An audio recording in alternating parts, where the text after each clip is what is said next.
Check, check, check, check, check, check, check, check, check, check, check, check, check, check, check, check, check. Oh, good. That's helpful. Thank you. I don't know what that was. Like, all systems were go. I didn't have any coding problems. I don't know. It's just Streamlabs sucking dick and stealing the money and cash grabbing like the billionaire despots do. You know? Just stealing. You know? Software developers, mostly thieves, I would say. Watching every piece of software break in 2023. Every piece of software I own, across from my cell phone to my tablet to my Windows to my computer. So Streamlabs breaks something like 5 or 10 times a day. I don't know.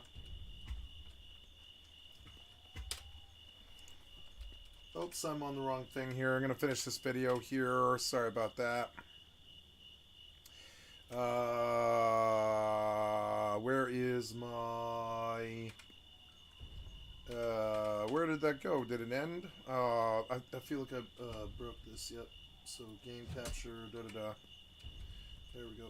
Okay. Now I had this, and I am trying to see my title. Yes.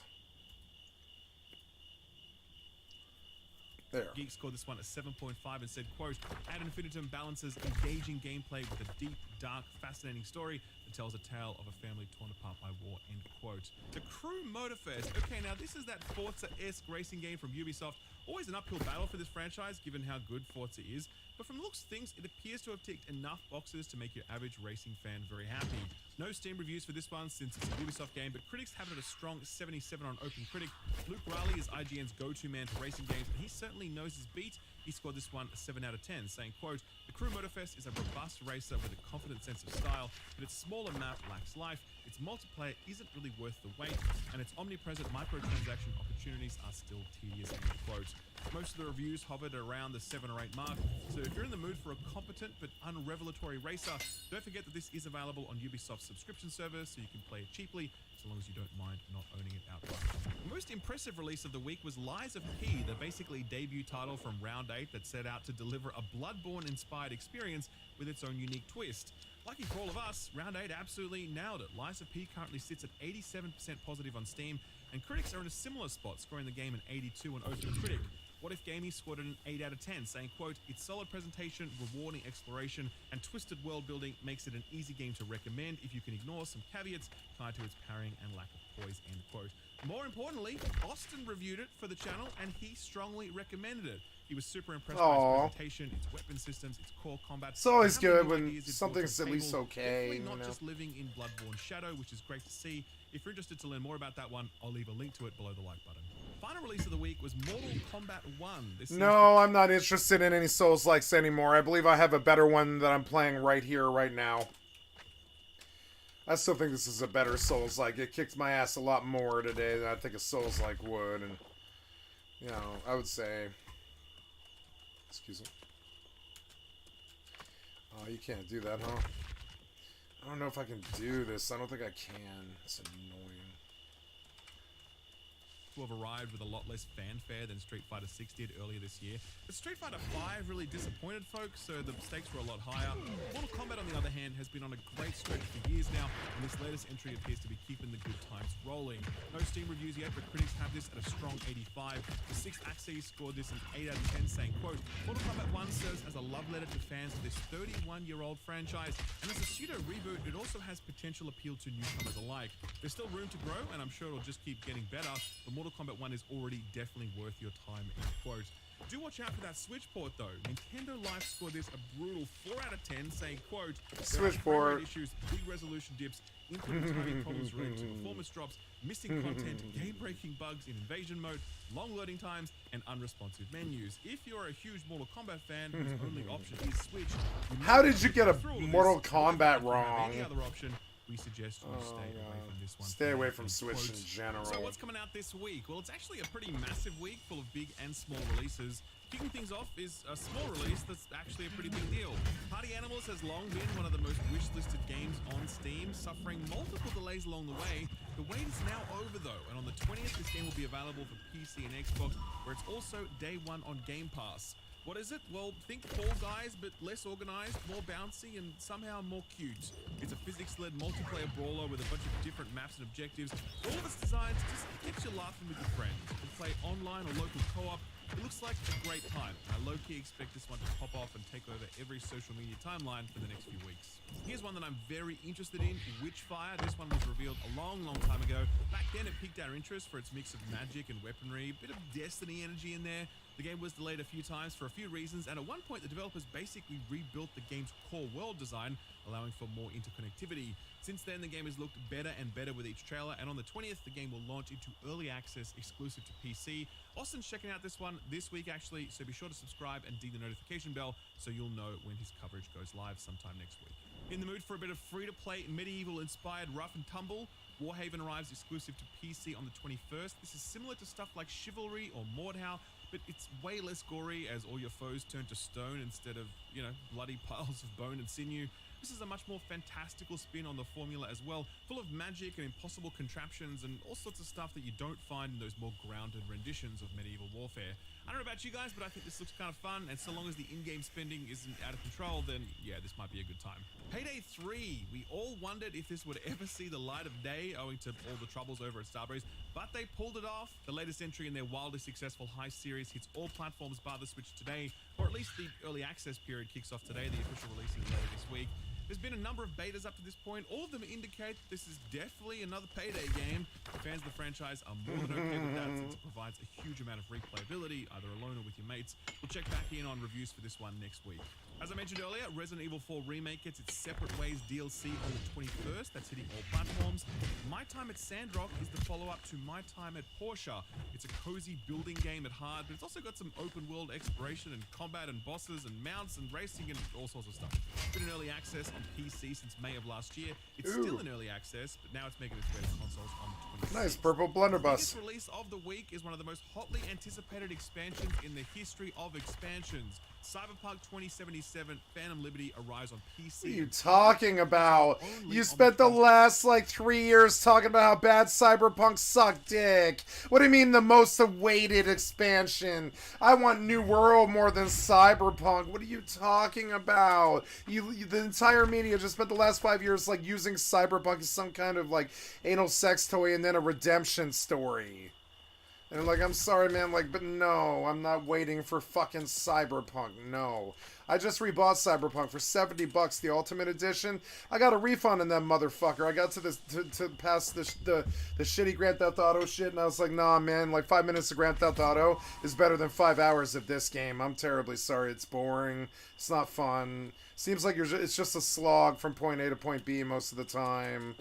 I'm just That game did not live and breathe, and I don't know why they're excited about the expansion. Come on now. I really don't like CDPR anymore. I've actively spoken out against CDPR a couple times. Everyone loved Witcher 3. I returned that game on both PC and PlayStation. I was like, nah, man, I gotta get my money back for this one. I'm sorry. I'm gonna really force a refund out of you. This game's fucking terrible.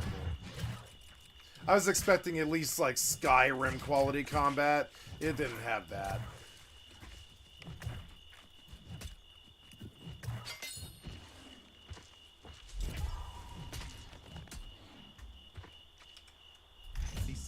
If you are still on PS4 or Xbox One, you will not be able to play this expansion.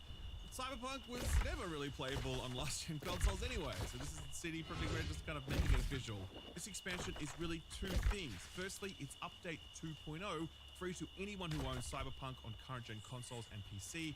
That's the update that overhauls massive portions of the game, from vehicle combat to the police system to enemy AI to perk trees and so much more. It's a true overhaul of some of the most fundamental elements of the game. All of it is looking extremely promising. The other part of the expansion is the paid component, which is the Phantom Liberty campaign.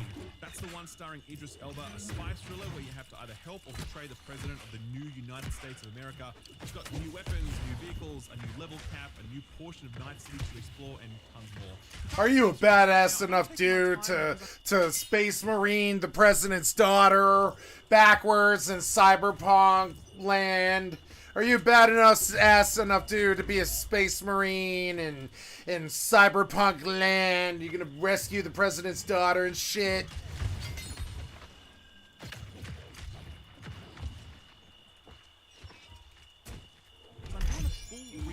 All at the same time. It's all happening like all at once, like some kind of perfect synergy of, like, you know, rescuing the president's daughter and being a space marine and doing a Metal Gear Solid extraction, like during a nuclear crisis and like Escape from New York. Are you bad enough, ass enough, dude, to cyberpunk your way through, like, you know, fucking Idris Elba? And I love Idris Elba, but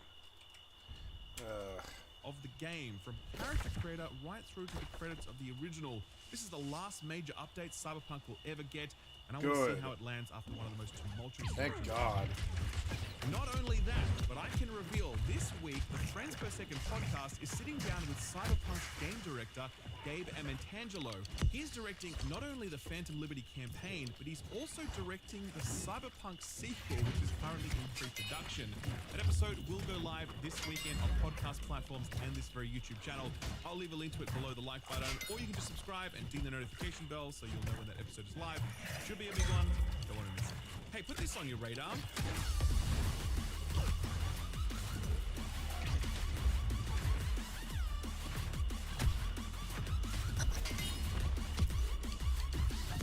In this age of big 100-hour RPGs and immersive open-world experiences, sometimes you just want a faster, more immediate dopamine hit. Enter Dread Hunter, a roguelike looter shooter from developer Trickster Arts. This isn't their first isometric rodeo. Their previous game, Monolith, had the same perspective, but had a fantasy setting. It was also a lot less polished than this one, and you can see just how far the team has come in a few short years. Dread Hunter's simple but effective visuals make for a very readable experience, which is important because this game moves fast and loot drop.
Thank you.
drops just as fast. It's procedural levels and trash mobs and bosses and just a straightforward shooting game with guns and loot, and I don't know about you guys, but I'm in the mood for something like that right now. This one just got a release date announcement, October 18th this year. I plan to check it out on Steam Deck, as it looks like it'll be a nice fit there. If you're at all interested, then be sure to wishlist it, as that always helps developers out. Fucking game capture is so over on my annoying. Steam curator page, which also has links to all of the other put this on your radar stuff I've recently covered. I'll leave a link to all of that below the like button. Sort of free stuff time now, and we'll do this one fast since this episode is already way over. Later this week, Epic will be giving away Out of Line, which is a really pretty looking puzzle game propped up by some very compelling hand-drawn art. The PS Plus Extra tier got an update this week. Headline items include Near Replicant, 13 Sentinels, Civilization 6, and the delightful Unpacking. On the Xbox side, don't forget that Lies P just arrived on the service this week, so you can grab it for both consoles and PC. This is also the month that Games with Gold officially dies, replaced by Game Pass Core. There was originally meant to be about 25 titles debuting on the service, but that number got a bump to 36. Be sure to check out that list, as there's a bunch of really great stuff on there, all of it included with your monthly Xbox Live membership. Cyberpunk Phantom Liberty drops this week, so it feels only right that our feel-good story for the week gets us that little bit more excited. And I use the word excited rather deliberately, mind you, and the following interview from IGN will showcase why. Enjoy. Lots of people make mods for the game. Okay. And one thing that they like to do, this is a bit spicy, Spicy's good. is they like to make mods so that they can have sex with the characters, like they've done it with Keanu Reeves. That's definitely going to happen with your character, I'm telling you now. Wow. How do you feel about that? How do I feel about that? How do I feel about that? I mean, if you're gonna make a mod, you might as well fuck the mod as well, right? If you're gonna do it. No, but that's pretty interesting. I didn't know that information. How does Keanu feel about that? Does anyone know? It was a TV comment, buddy. I bet he does. I genuinely love how much Idris Elba loved this. Like, you could tell he was tickled pink by the notion. God bless him. And if anyone has a link to that mod, by the way, then be sure to leave it in the comment section below. Just, you know, for research purposes, of course. Guys, I know we had an unusually long show this week, but that Unity story was just too big to not cover properly. And I feel like we covered it properly. If you agree, then I would love it if you'd hit the like button on the video. There's always the best kindness you can extend to any YouTuber. We thank you for it. If you want to hear that interview with the Cyberpunk game director this week, then be sure to hit the subscribe button and ding the notification bell so you'll know the minute that video is live. Thank you very much for stopping by, and a big thank you to this week's sponsor, Ridge Wallet. We've all been there. We're rushing out the door to get to our weekly manicure when disaster strikes. You can't find your wallet. You have looked in all the regular spots and all the irregular spots. It's nowhere. And now your cuticles will grow wild and untrue.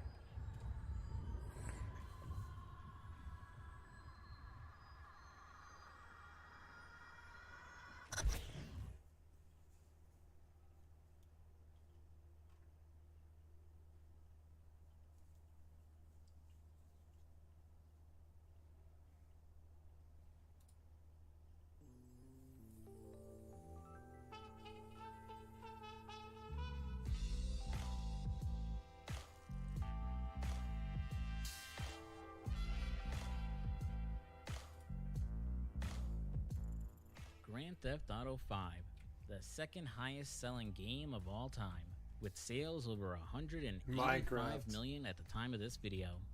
Christ, look at the numbers for Minecraft. I don't think any game will ever dethrone it as number one. 10 years. GTA 5 is 10 years old now, or will be in a month. But we're close enough to the date where the title of this video still applies. You know, it's insane how much game development has changed over the last 2 decades. Back during the PS2 era, within 10 years of GTA 3's release, we got 8 Grand Theft Auto games. Out of fairness, I lumped The Lost and Damned and Ballad of Gay Tony in with GTA 4, since they're DLC and not full-blown games. Contrast that with GTA 5's release till now, where we got GTA 5 on 360 and PS3 in September of 2013, Grand Theft Auto Online 2 weeks later in October of 2013, GTA 5 and GTA Online on PS4 and Xbox One in November of 2014, and PC a few months later in 2015, Grand Theft Auto The Trilogy The Defective Edition in November 2021, and finally, GTA 5 and GTA Online on PS5 and Xbox Series X and S in March of 2022. Now mind you, game development takes much longer now and costs way more money ever since we entered the HD era. So we really can't expect Rockstar, or any developer, to pump out as many games as they used to. However, based on those longer dev times, we should all be eagerly anticipating GTA 7 about now, and not 6. Such a long wait between Grand Theft Auto games is probably the reason why so many people are just tired and done with GTA 5. The other reason is how Rockstar milks GTA Online like crazy. The insane amount of money they make from it responsible for their lack of any new games as of late, and responsible for killing their other big online game, Red Dead Online. If you're a longtime viewer of my channel, you know I've brought up several times in other GTA videos how I'm not the biggest fan of Grand Theft Auto 5. I've never really gone into depth why, mainly because I didn't want to go on a tangent complaining about one game while discussing a different one, but also because I was having a hard time trying to put to words why I felt that way. Something about the game just didn't exactly gel with me when I first played it, and nothing really changed as I revisited the game and bought it several times over the years. Yeah, for a game I wasn't a fan of, it's pretty hilarious that I own it on 7th gen and 8th gen consoles, along with 2 versions on PC. Though, to be fair, one of those was the free Epic Store version that everyone owns. Yes, I am a mindless consumer. How did you know? However, my journey reviewing and making videos on the older GTA games has given me the chance to reevaluate how I felt about Grand Theft Auto 5. Is it really a bad game? Or did I have unrealistic and unfair expectations on what I wanted the game to be? Is there more to Grand Theft Auto 5 that I was unwilling to explore and engage with for whatever dumb reason? Well, buckle up, buckaroos, as I take you on yet another long journey into the world of GTA. Oh, and as a heads up, this video is strictly focusing on Grand Theft Auto 5 and not online. As with all the content updates the game has received over the years, it would take me way longer to play and complete it. I'm honestly not even sure how I would go through the game now without splashing a lot of cash on shark cards to speedrun the content. Maybe I'll do some kind of story analysis on it as opposed to the usual long-form review somewhere down the line.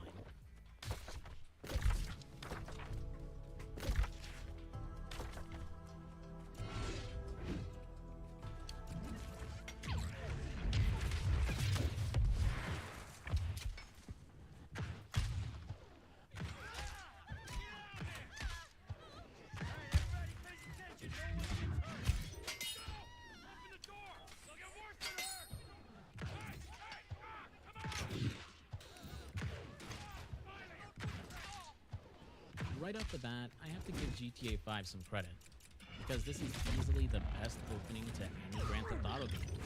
Typically, this series is pretty Don't know about that. bringing the player into I each like game. San Andreas a Sure, lot the more. opening cutscenes can be bombastic from time to time, but once you get control of your character, things slow down considerably. The game will spend about a half hour or so introducing its mechanics over several missions, usually doing something simple and mundane for the local quest giver. Here, we're thrown right into the action with a bank heist, actually getting to participate instead of watch it in a cutscene like GTA 3. This opening level takes place about 9 years before the start of the main game, having us take control of the first of our trio of new protagonists, Michael Townley. I saw your face, I'll remember you. You get 1,000 things every day. How about you make sure The game will walk us through the basics of threatening NPCs, using your cell phone, taking cover, and learning how to shoot. Unlike the previous games, you don't have an auto lock on anymore, and while you have some aim assist, you're going to be manually aiming for the entire game, which I don't mind. The auto lock existed purely because of the finicky and inaccurate aiming of old console analog controllers, so it's not really needed anymore, assuming you have a competent developer to program the controls. Oh yeah, I'm going to be using the controller throughout this playthrough. While mouse and keyboard are my go-to for shooters, GTA just doesn't feel right without a controller. That, and I sunk more hours into the console version over the years than the PC one, so a controller was always my go-to here. Blowing the safe, Michael and his buddies will grab the loot, shoot through the cops responding to the scene, before making it to their getaway car to try and escape.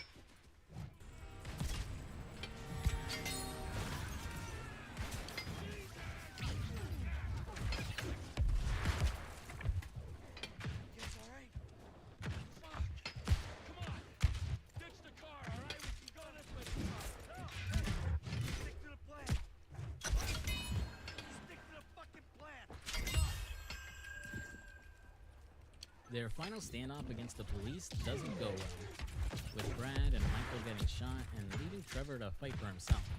Against overwhelming odds, he manages to catch a break by taking a local woman hostage, the cops hesitating just enough to let Trevor put some distance between himself and them. Man, look at him run. Someone's been doing their party up. Skipping ahead in time, we're taken to the funeral for Michael. The police keeping a close eye to see if his buddy Trevor will make an appearance. He doesn't show, but luckily for Trevor, Michael isn't actually dead, as it looks like he's cut himself some sort of deal with the feds to fake his death and go into hiding.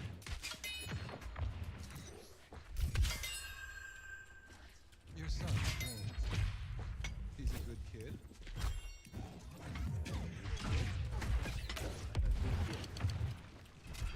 Why? He up to fucking war? No. He sits on his ass all day, smoking dope and jerking off while he plays that fucking game. If that's our standard for business, no wonder this country's screwed. Breaking the Cutting third to the wall. present, we find Michael in therapy, having changed his last name to DeSanta, and not particularly happy with his current life. He's suffering a midlife crisis, feeling unfulfilled, living a life of wealth and luxury in Los Santos. Michael is mostly venting to his therapist about his no-good son, about how lazy and spoiled he is, and how his son didn't have to struggle to make it like he did. There's a lot more to unpack with Michael than what we're being presented here, but I'm going to delve more into his character later. Unless they buried it under the sand, fool. Another brilliant Lamar Davis production. Fuck you. Hey, excuse me, homie. Can you tell me where Berto Beach House is? No, homie, I cannot. Actually, yeah.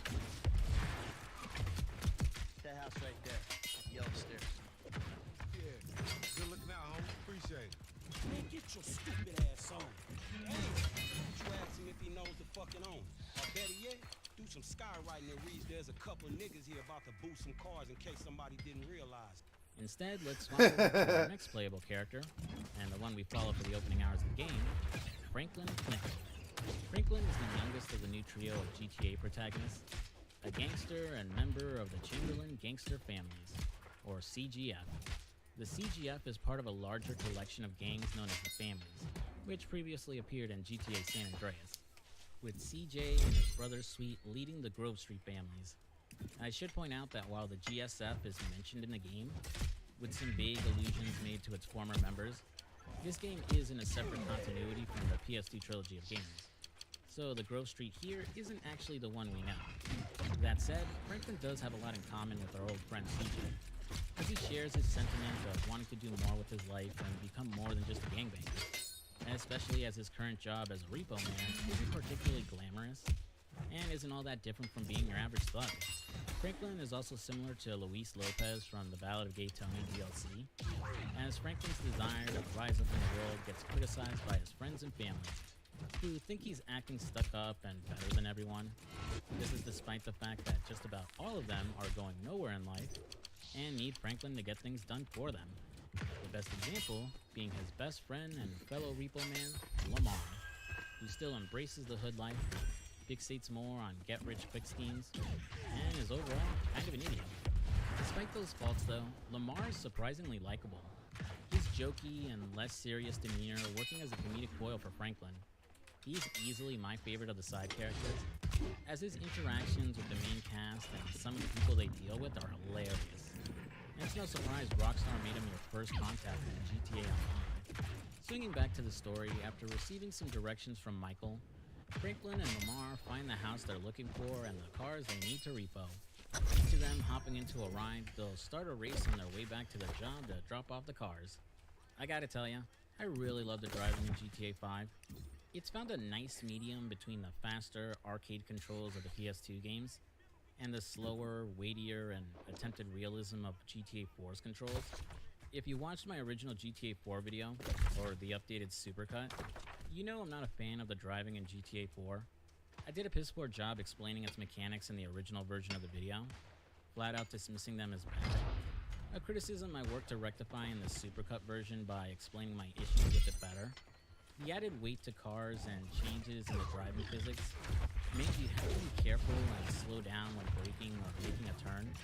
This ended up putting more emphasis on using the handbrake to make tight turns when driving at high speeds. It can be a rewarding driving experience once you've mastered it, but it has a steep learning curve to overcome and get used to. Not so much here, as the driving is more accessible and intuitive.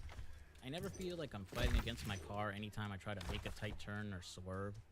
It just works. I realize bringing up GTA 4 driving mechanics is going to start a whole war in the comments again, but let me make this clear. Again, GTA 4's driving controls aren't bad, they're just not for everyone. If you enjoy them, more power to you. You're probably way more patient than I am, and way better at racing games than I could ever hope to be. What you going slow up the road for, dog? Move over so the traffic can flow through. I bet this kid is good at racing games. Dog, I ain't too sure that joke worked, dog. We got the paperwork. Whatever, you explain We got that the shit. paperwork. I'll see you at the dealership. Explain that shit my ass. Our reckless driving throughout the streets has gotten the attention of the LSPD. So before we can drop off the cars, we need to lose the heat. Now the wanted system and police AI has changed since GTA 4.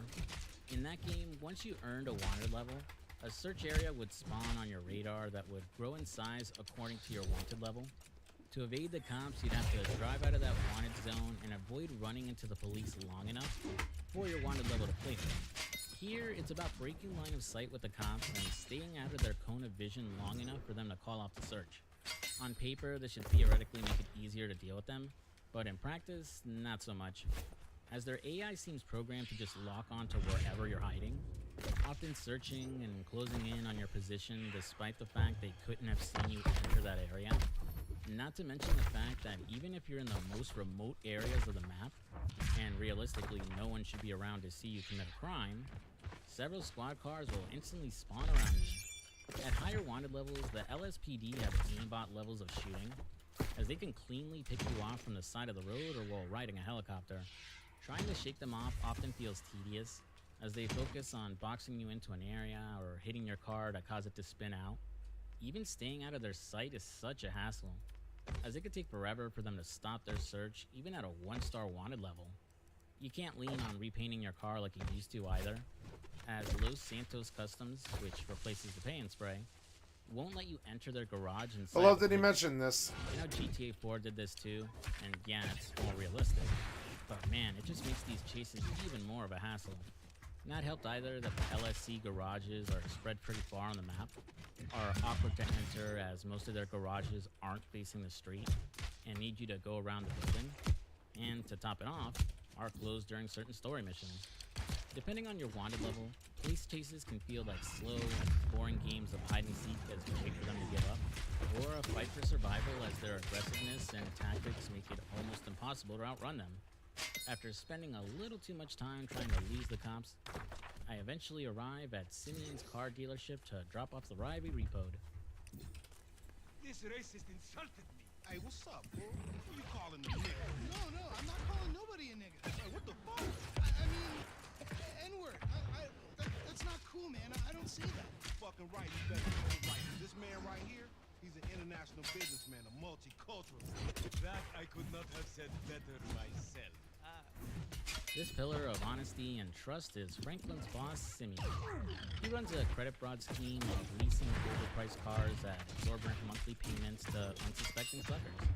Once they miss their first payment, which usually happens after the customer drives the car off the lot, he'll send out Franklin and Lamar to repo the car and sell it off to the next sucker. It's truly the perfect scam that won't blow up in the guy's face a few missions from now.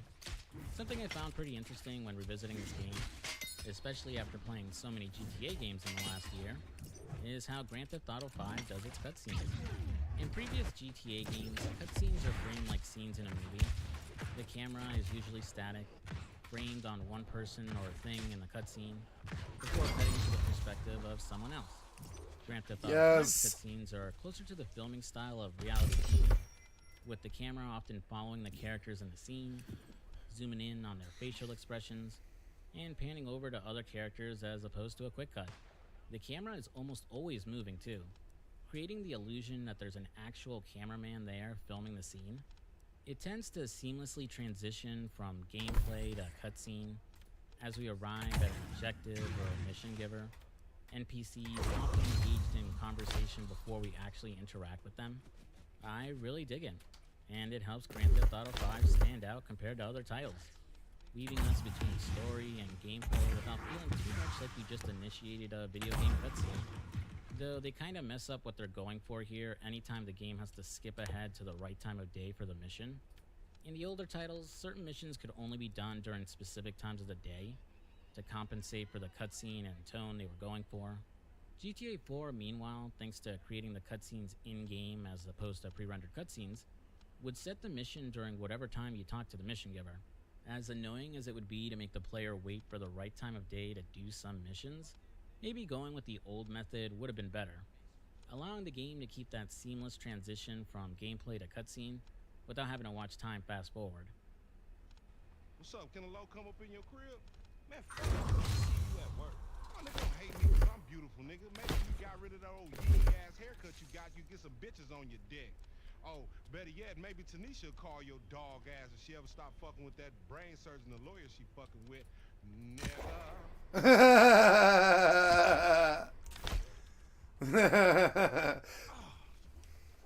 Outside of being hilarious, that little cutscene with Franklin and Lamar is there to let us know that character customization is back. One of the bigger and more popular aspects of San Andreas is just how much you could customize CJ's appearance to your liking. Changing his hairstyle, facial hair, giving him tattoos, making him skinny, buff, or fat based on what he eats and his gym habits. It lets you personalize your gaming experience in a way that just changing out your clothes couldn't match, which drew a lot of criticism for being absent. Oh in wow, GTA 4. the cooldown on it is While really not as robust low. as San Andreas, it's still great to see it come back here. Another returning feature is the mild RPG elements we had before, and being able to level up your character's skills. Each character starts off with different skill levels, usually specializing in one particular skill over the others. Your stats are divided up into special, stamina, shooting, stealth, flying, driving, and lung capacity. Special refers to the duration of the new special abilities that our trio of characters now have access to. Franklin's ability, driving focus, lets him slow down time when in a car or other land-based vehicle, allowing him to make turns easier and swerve around through traffic without hitting other cars, which works similar to the zone ability from Rockstar's other series, Midnight Club. Michael's ability, Area Kill, lets him slow down time during shootouts, making it easier to pull off headshots and kill enemies during firefights, working similar to the bullet time in Max Payne or the basic Deadeye in Red Dead Redemption.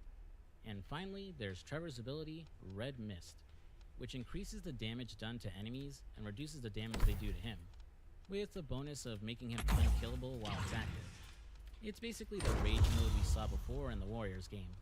Your special ability gauge is represented by this yellow bar under your minimap and can be activated at any time.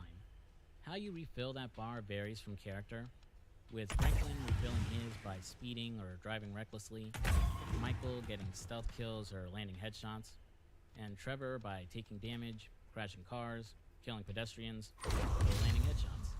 I love the inclusion of the special abilities, as it helps each character play differently from each other and can really come in a pinch when it comes to things like racing or during tough shootouts. Next skill is stamina. How long you can run, swim, or cycle before you start burning through your health, easily increased by doing all those things. Ooh, And light there's staff shooting, and rapier which epics. lessens recoil and reload time, while improving your accuracy and increasing your ammo count. Improved by landing headshots on your enemies, pulling off headshots, or hitting up ammunition and completing challenges in the shooting range. Moving on to the next skill, we got Strength, which covers how much melee damage you do, how fast you climb ladders, and how fast you move when playing sports. Easily improved by punching everything in sight, or playing some golf or tennis. Stealth covers how good you are at being undetected, increased by walking around stealthily, and knocking out enemies with stealth takedowns. Flying covers how easy it is for you to take off, control a plane in the air, or land it on the ground. Just fly around in the sky for a decent amount of time, or complete flight school challenges to increase the skill faster. The driving stack covers how long you can pop a wheelie on a bike and how much control you have over a car while in the air, increased by doing both those things or successfully completing stunt jumps. And finally, lung capacity. how long you can hold your breath underwater, increased by diving or doing yoga. Like San Andreas, all these stats are fairly simple to level up, and you're not required to get them to a certain level to do missions or side activities. What they actually do is more obvious here too, as the descriptions for your abilities in San Andreas were so vague, it was hard to tell if you were gaining any benefits from them at all. For the most part, I'm glad we have their inclusion back in this game. And since these skills level up faster by doing certain side activities, it incentivizes you to actually try out that side content. My only gripe is that the stealth stat feels very underutilized, as outside of some missions giving you a bonus for completing it stealthily, you're never penalized for going guns blazing. On the topic of mission bonuses, the scoring system from Ballad of Gay Tony returns, this time giving you a bronze, silver, or gold medal at the end of a level as opposed to a numerical score. Like before, you won't know your extra objectives until you beat the mission, or pull up a guide beforehand, but the game does let you immediately replay a mission after completing it, so you don't have to wait to beat the game to try and get better medals. And thankfully, gold medals aren't required for 100% completion either, only if you're chasing the achievement for them. Like in the Ballad of Gay Tony, I mostly disregard them during my playthrough of GTA 5, as while the game is still pretty scripted when it comes to its missions, I still like to use the wiggle room I do have to finish the missions my way. Also, I don't like being rushed like I'm doing a speedrun either. Ooh, honey. Y'all telling me? Oh, he here. We living on top of each other, and it ain't right. Shoo! Shoo! Get on out of here. Okay, baby. I see you at the thing. You hear? I was on the phone, boy. Don't be listening. Goddamn freeloader. That lovely lady is Denise Clinton, Franklin's aunt and housemate, the pair sharing the house his mother left for him. Denise is voiced by Janet Hubert, who was Aunt Viv on The Fresh Prince of Bel-Air. The first Aunt Viv, that is, before she was recast over creative differences with Will Smith and the writers of the show. Franklin's aunt is, well, I'll be blunt, she's a complete bitch. She belittles her nephew every time we see her, acts entitled, wants complete ownership of their house, and can't be bothered to clean up the place. This is despite the fact it's implied Denise doesn't have a job and just sits around the house watching TV, doing yoga, or hanging out with her new age feminist friends. Like a lot of people in Franklin's life, she both criticizes her nephew for not doing more with his life, while also treating him like he's stuck up and bougie when he does start doing better. Whether or not they're right about his attitude is something we'll discuss far later in the game. Hey, what's up, Simeon? My dear boy, so good to see you. So good. Oh, yeah. Yeah, look, man. Look, we've been working together for about a few months now, which is why I am very honored to announce to you that you are Employee of the Month. Huh? Anyway, congratulations. Wasn't easy picking a winner.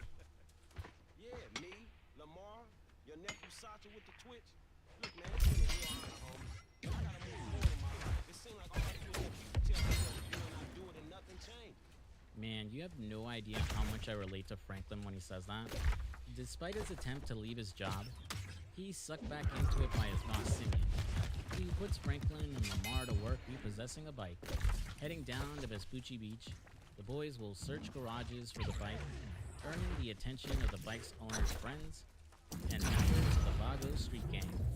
These were the cholos wearing yellow back in San Andreas. Huh, things look a little different in this game than I remembered. Yeah, I wasn't sure when was a good time to bring it up, but you can swap between third-person and first-person perspectives in GTA 5. I always forget it exists when I come back to play this game, and the fact it wasn't available on the original releases either, only showing up with the enhanced editions on PS4, Xbox One, and PC. It's cool, I guess. I like the attention to detail they put in when seeing things zoomed in, but yeah, that's all I got. It's a nifty option that's fun to play with when replaying the game, but I don't know, it's just not for me. Grand Theft Auto just works better in third-person perspective in my opinion. It feels like it loses a lot of its charm when you go into first person.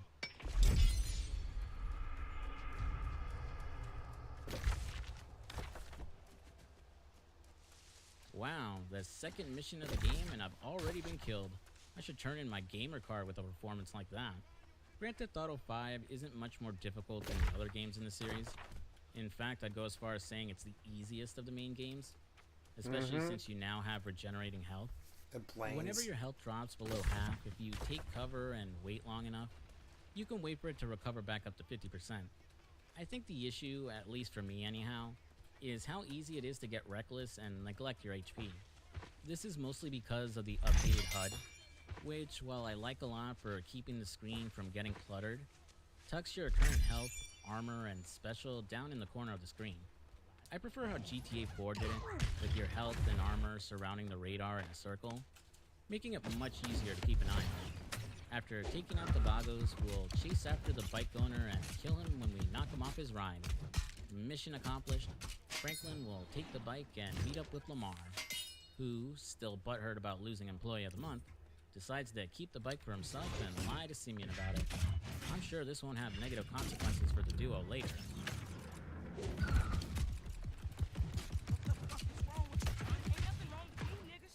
Well, your ass don't look too good. Where the fuck is JB?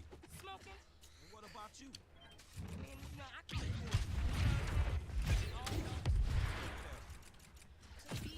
JB gonna lose everything. He gonna lose the house, you know what I'm saying, the business, everything, and you just hurry, nigga. You said you was gonna He help. ain't my cousin.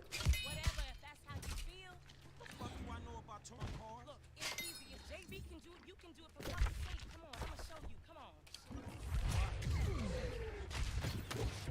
Continuing the theme of people in Franklin's lives who criticize everything he does, despite the fact they're actually way worse off than him, we're introduced to Tanya. She isn't a story-important NPC, and is actually part of a series of side missions in-game referred to as Strangers and Freaks. These missions are marked off on the map as question marks, the color of the icon indicating which of your characters that particular line of side missions can be done by. Green for Franklin, blue for Michael, and orange for Trevor. Strangers and Freaks encounters are optional missions that can be done at any time once they're unlocked on the map, and aren't required for completing the story. They usually have you meeting with and getting wrapped up in the antics of some wacky and outlandish character. The missions feeling closer to some of the over-the-top levels you did in earlier GTA games. Strangers and Freaks missions are the successor to the similar random character missions you would encounter in GTA 4. Though those random character missions would only appear if you were in the right area at the right time, which, while making it really easy to miss out on this content, felt like a great reward for players who explored the city and stumbled onto them. If I'm being honest, while they vary in quality depending on the NPC, the Strangers and Freaks missions were probably the highlight of Grand Theft Auto 5 for me. They break the mold of the more repetitive and sometimes bland story missions, tend to have characters way more memorable than those we encounter during the main story, and outside of a few that need you to do a few things before you can continue the questline, aren't particularly demanding. I won't go too in-depth with every Strangers and Freaks mission, or over all of them for that matter, but I'll bring them up as I encounter them in the game. During this first mission, Tanya will ask Franklin to help out with JB's towing job, JB being her boyfriend and Franklin's cousin. Why can't his lazy ass get up and drive around picking up clunkers parked on the street himself, you ask? Well, that's because he's too busy being strung out on crack somewhere. Super. Honestly, I don't understand how Franklin always lets himself get guilt-tripped into doing someone else's work. With how fed up he is with everyone around him, you'd think he'd learned to say no a long time ago. Dropping in on work the next day, Simeon sends Franklin out to repo another car late on its payments, this time belonging to the kid we saw him scamming earlier. Heading up to where he lives, we'll sneak onto the property, first judo chopping the gardener before going into the house and avoiding getting spotted by the residents. Getting into the garage and then into the car, Franklin isn't exactly in the clear when he drives back to the car dealership. That's a 9mm semi-automatic pushed against your skull. Don't look around. Just keep driving where you're going. Hey, man, it was a repo job. Guy was behind on his fucking note. Unlikely, considering my son just got the car. Turns out that the kid we saw at the beginning was Michael's son Jimmy, and he's not too happy his idiot son was scammed. He's willing to spare Franklin and even offers to have a beer with him one day. though only after he puts in his resignation to Simeon in the most destructive way possible.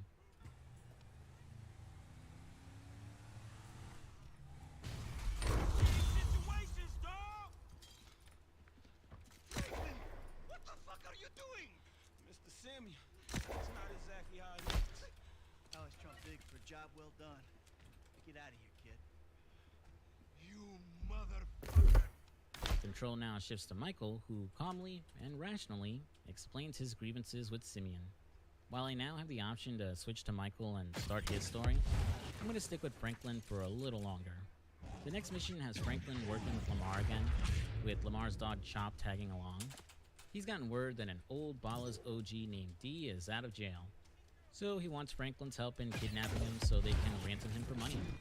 It doesn't go smoothly, as we chase after him throughout Los Santos and then through a train yard, making use of Chop to help sniff him out. Despite getting our hands on him, it was ultimately a waste, as D managed to recognize Lamar, forcing the guys to let him go. Later on, Lamar will leave Chop with Franklin, the Rottweiler becoming an interactable pet you can feed, take on walks, and use to sniff out hidden packages. The game used to have a companion app on smartphones, where you could take care of Chop and customize his dog collar, but it stopped supporting new Android and iPhone OSs a long time ago, and officially shut down last December. I remember trying out the app when it dropped. It was so buggy and laggy, I could never get it to sync and work properly, so I'm not really surprised it basically stopped working years ago. Before starting the next mission for Franklin, we meet two more strangers and freak characters. First is Hal, who invites Franklin to a race, unlocking street racing as a side activity if he manages to win. And the other is the obnoxious photographer, Beverly. What the fuck? Give me that motherfucker. Hey, whoa, back off there, cowboy. I know my constitutional rights. Anyway, I know you're coming here to suck cock, so it's all right. What the fuck you talking about? Wow, hey, look, I saw quarterback blues, man. And, you know, some of those older records of yours, even they sound a little bit closeted. I'm just saying. What? A black man walking in Vinewood, you think he Clay PG sellout? You bitch-ass punk motherfucker. Oh, shit, man. Oh, hey. You've seen this character type a million times now. The obnoxious paparazzi who follows and harasses celebrities in order to sell photos and videos of them to tabloids and TMZ. Missions with Beverly will have you assist him with following around celebrities, breaking into their homes, and photographing them at their absolute lowest for the chance of a big payday. It's one of the weaker lines of Stranger and Freaks missions, mostly because of how annoying Beverly is, and because he'll end up screwing you out of your fair share of the pay at the end. Though, at the very least, you can kill his ass if you want.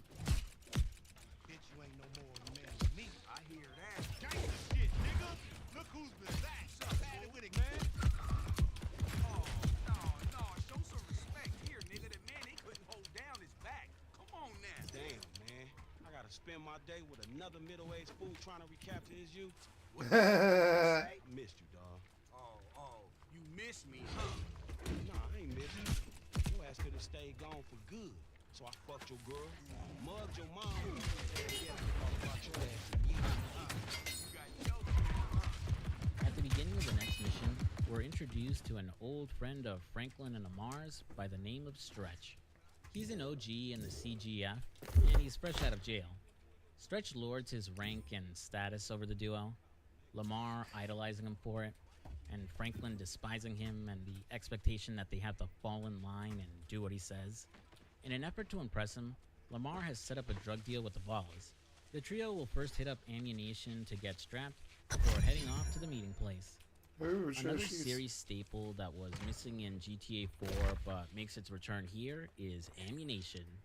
For whatever reason, probably because they were leaning into realism again, ammunition was missing in the last game, replaced by underground gun shops and NPCs you could call up to buy weapons from their cars. Like most GTA games, you'll start with a small option of weaponry, unlocking more as you get further in the game, and unlocking customization options as well, adding extended ammo clips, scopes, suppressors, flashlights, different paint jobs, and more.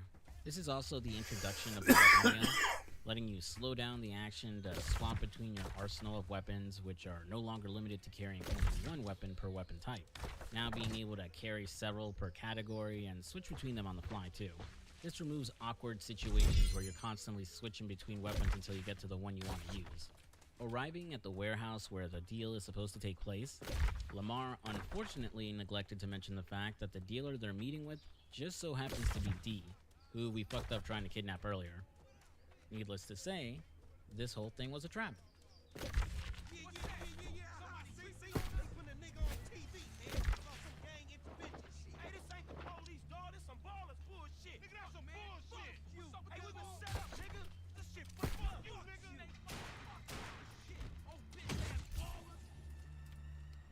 The trio will then have to shoot their way through the factory before having to outrun and hide from the cops. This wraps up things for Franklin for now, so let's switch over to the middle-aged, former bank robber, Michael DeSanta.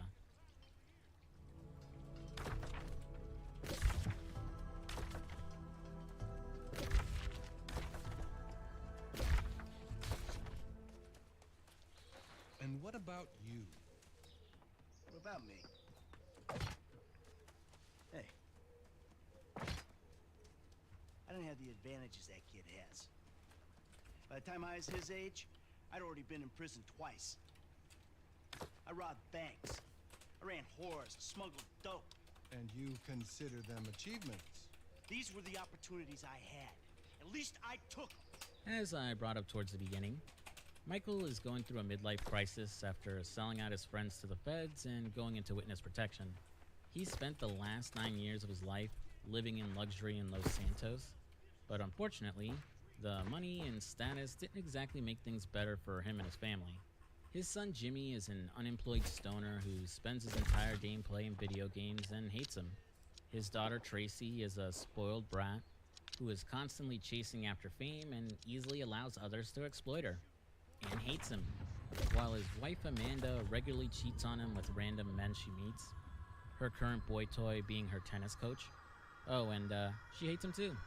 Don't feel too bad for Michael though, as he regularly cheats on his wife too, and hates his family as well. And his parenting, or lack of, is at least partially responsible for how his kids turned out. Despite the fact Michael turned his back on the criminal life, supposedly for the sake of his family, almost a decade of peace have left him bored and without purpose, as being a criminal and bank robber is all Michael ever knew. And when his past mistakes and life come knocking at the door, he dives headfirst right back into life. What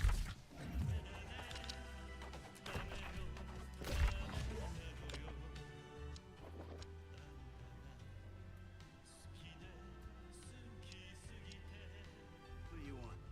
And I'll come by for that drink you offered, that's all. I wasn't really serious about that. What? Franklin drops in on Michael as he's relaxing in his yard, taking him up on his offer of a beer and hoping to do some work for him. Though Michael wasn't really serious about the beer. And while he's polite and cordial to Franklin, he tells him to give up crime, screw over everyone around him, and just go to college instead. You know, basic high school guidance counselor shit that Franklin's probably heard thousands of times by now. Due to how their relationship changes and grows as the story goes on, you can argue that this mission's title, Father-Son, has more to do with these two than Michael and his actual son, Jimmy. Michael serves as the mentor and father figure that Franklin never had, a former criminal who made it big and is living the good life, while Franklin is the good and obedient son Michael wishes he had, serving as a chance to pass on all he's learned in life to a protege. After some chatting, he decides to honor his word about taking Franklin out for a beer, but is interrupted when his real son calls. Hey, Jim. I'm going for a drink. Dad, shit. I mean, I'm both going down the Western Highway. It's been stolen. What? The yacht's been stolen? I was trying to sell it. I know you didn't want it sold, but I need money, and they don't want to buy it. They just want to take it. Hiding in the head. You're insane! All right, I'm coming. For my boat. You know, when I first played the game, I could have swore that Jimmy was voiced by Jonah Hill, but as it turns out, thought so too. that's actually Danny Tamborelli, who you most likely recognize from All That, or as Little Pete from the Adventures of Pete and Pete. Oh yeah? Little Pete. Cool. Dude, Adventures of Pete and Pete.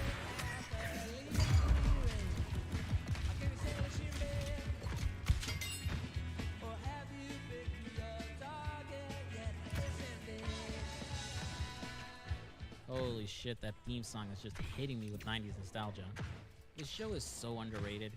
It just has this I vibe love to it that's being hard to Adventures describe, Stupid. but made it I'll have so to go unique get when it was that. airing on Nickelodeon.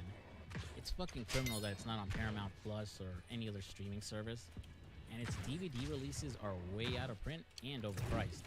If you've never watched the show, do yourself a favor and look for the episodes here on YouTube or pirate it, because a show this good doesn't deserve to be forgotten. What are we doing again? I love that show. Saving Michael's boat and his idiot son, I guess. Our two leads teaming up will drive out to the highway and follow the boat thieves. With The Franklin theme hopping fit on board to the fight theme them fit and Grand Theft find Auto. I Jimmy. loved it. Once they're out of the way, Michael will catch his son and prevent him from turning into street pizza, and then do the same with Franklin before they continue giving chase. Unfortunately, his wife's car gives out, strangling the trio as Michael is forced to watch his precious boat disappear over the horizon. Hope he had insurance on that thing.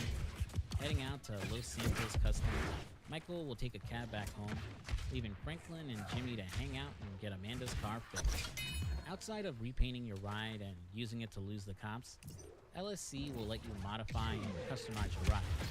I always tend to glance over car customization in this series, as while I found it a neat feature, I was never particularly motivated to use it. And while the sentiment remains the same here, future heists will require you to make use of getaway cars, and the more armor and speed increases you can give your ride, the better your chances of evading the cops. But I'll get more into that when we reach the heist. Yo, so like, since we're both unemployed, like, we could run together, you know? Yeah, I think about it, homie. Or we could just like shop it, you know? Play darts or get our drink on. Strip clubs. Come on, dude, I get real crazy. Yeah, I got your number still. But, hey, go easy on your pops, dog, all right? All right, church. Exactly, man. My brother from another mother. I mean, I hope so, because my mom was kind of a skank back in the day. See ya. Yeah, whatever, homie. Peace.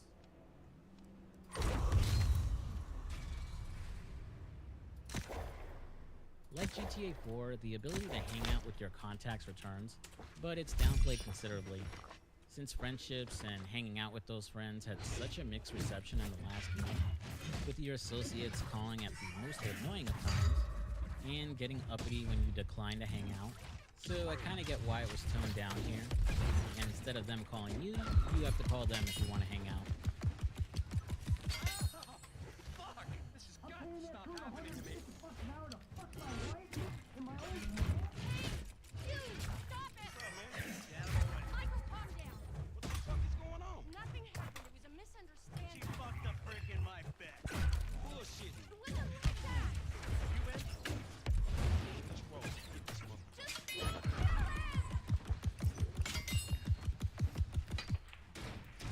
Heading back to Michael's, his marriage is as rocky as ever, as he loses his cool when catching his wife banging the tennis coach. You might wonder why he cares, since her infidelity is an open secret and he cheats on her too, but he never cheated in their bed or their home. That's sacred. Messing with a man's home is like messing with his emotions. It's the principle of the whole thing. There's principalities in this. So we gotta go beat his ass. We'll chase him for a while by car, until he runs to the hills to hide inside his house. Huh, pretty nice place for a tennis coach. Since we can't convince him to come down and take his ass whooping like a man, Michael improvises and decides to drag his house down instead. Are you fucking serious, nigga?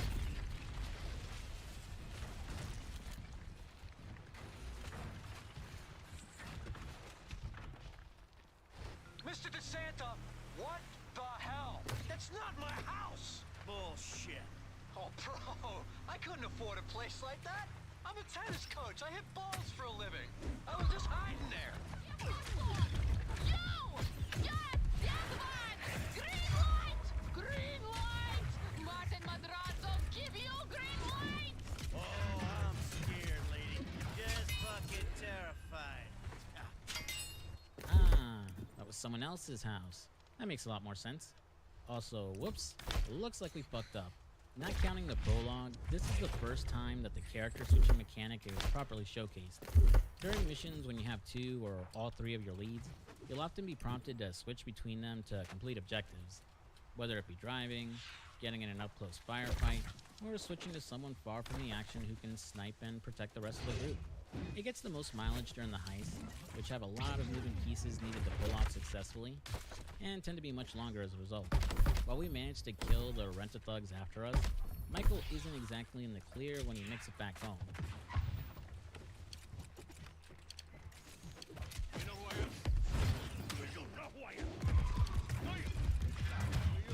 Yeah. Think so? Good. I know who you are. I know where you live. Who are you? Frank. License.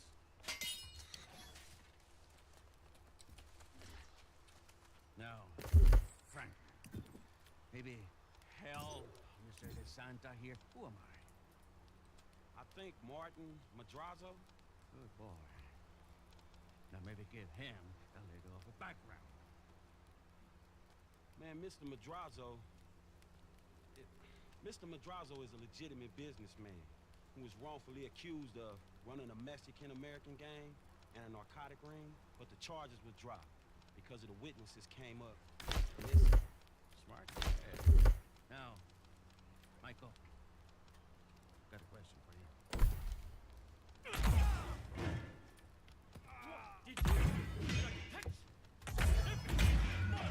Wonder home down the hillside in Vinewood Hills. I thought the owner was banging my wife. Well, that was a strange house for a tennis coach. I wasn't thinking straight. Clearly. Well, if it isn't the consequences of our actions. This is where the plot finally starts moving. Martin Madrazo serving as our first antagonist, as Michael and Franklin will now need to find a way to make $2.5 million that they owe to the drug lord, or else end up disappearing, with their friends and family most likely joining them. Since mission payouts are either garbage or non-existent, Michael will need to reach out to his old buddy Lester for help in finding a big score. No time to dwell on that though. We got a therapy session to get to. How have you been? Oh, good. It's been good. No, actually, things ain't been good. Things been a far fucking way from good. I've been acting out. That's what you would call it, I think, right? Acting out. So what exactly has been the problem? Several times throughout the game, usually after a major story event, Michael has the option to visit his therapist, Dr. Friedlander. He'll open up about the dumb shit he's recently done, his emotions, and his pitiful attempts at trying to better himself. Dr. Friedlander will push Michael to take responsibility for his actions, give some rather blunt observations about him, and then offers some advice at the end that you can choose to agree or disagree with. These therapy sessions aren't required to finish the game, but it's a fun little diversion, if only to see the therapist pick apart Michael and his actions. Speaking of diversion, it's time for another Strangers and Freaks mission. Message from me, get off your fat ass. See, this exercise stuff's about as relaxing for you as it is for my wife. No, I don't want to sleep with you, and no, I don't care that I'm 39 and single. It doesn't worry me a bit. Easy. I'm not stressed out at all. Now go fuck yourself. This time starring the tightly wound and fitness-obsessed Marianne. Marianne is rather unique in terms of encounters, as each of our leads will encounter her throughout the story as opposed to her being exclusive to only one of them. This first mission with her is fairly straightforward. You just have to beat her in a sprinting race, though it can be considerably tough if you haven't leveled up Michael's stamina at least once. Hope you enjoy getting carpal tunnel, mashing the sprint button and trying to beat her. After that exhausting run, Michael will head back home to try and relax. Too bad his son is just a little too loud. Go away. What? Go watch your linear entertainment. Go watch porn. Just go away. Shit. Fuck you. What the fuck? Disrespectful little asshole. I can't believe you did that. That's my TV. You don't talk to me like that. I can't believe you. Mom was right about you. You don't know any better and you can't help it. You're an asshole. Yeah, well, why don't you do something? Besides just stand there. Why don't you hit me? Is that what you want, to be hit by your son? Yeah. No. I just want you to do something. Besides, sit there. After breaking his property and blowing up on his son, Michael tries to cool off and spend some time with Jimmy, settling on the idea of a bike ride for some reason. Jimmy is basically that stereotypical entitled millennial that boomers swore up and down would destroy the foundation of America. No job, no education, no real prospects in life outside of smoking weed and gaming all day. While we never really go in depth about what his kids' childhoods were like, Michael never really takes responsibility for how his kids turned out. Maybe if he spent the last decade of his life trying to be a good father and instilling a sense of purpose and discipline in his kids, they wouldn't be the shitty young adults they are today. After beating Jimmy in our race, turns out the little shit purposely suggested a bike ride to rile up his old man. And why don't you stick your nose in Tracy's butt sometime? Because Tracy doesn't buy cars she can't afford. There's thugs break in our house. Tracy doesn't get kidnapped or destroy my yacht. Well, that's just because she's too busy getting fucked by dudes to get on TV. You don't talk about your sister that way. Well, I'm sorry, but it's true. I mean, according to her Life Invader page, she's hanging out with producers and actually, it's all happening right out there. That boat that makes you look like a refugee raft. The one that makes a young, impressionable girl drop her pants and spread her legs. This is the reason you brought me here, isn't it? Fuck. Ah! Dad, wait!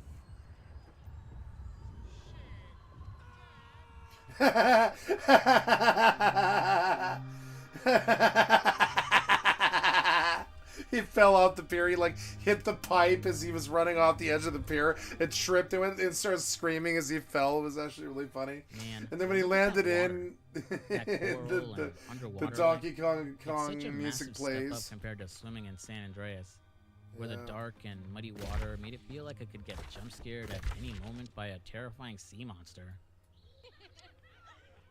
What? My God.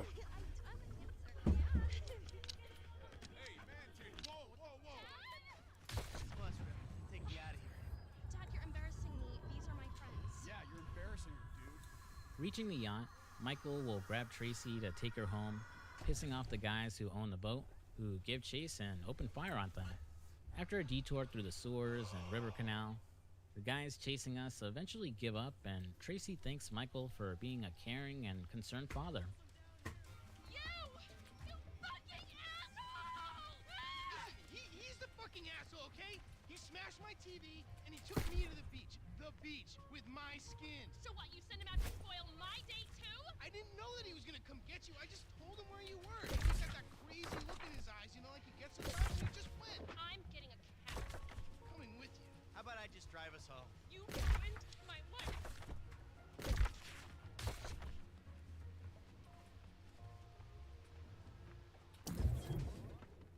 Poor Michael. He gets no respect at all. Between his age, health, and stressful family life, the guy's gonna end up dropping dead one of these days.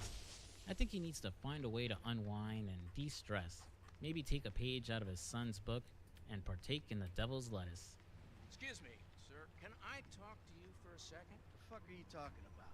I am talking about a hotline straight to heaven that this state makes illegal. Yeah, this is what I'm talking about. I don't give a fuck about refunds. They rigged the vote. I saw the ballots. It's a lie. It's democracy at work, Democracy can suck my fan. This is Barry, a pillar of American freedom working towards the What's up? legalization of What's up, marijuana. Even? Like Marianne, he's another Strangers and Freaks NPC that all three of our leads can interact with, though their interactions with him vary greatly. Michael, for example, can't handle his weed and starts tripping hard. Yeah.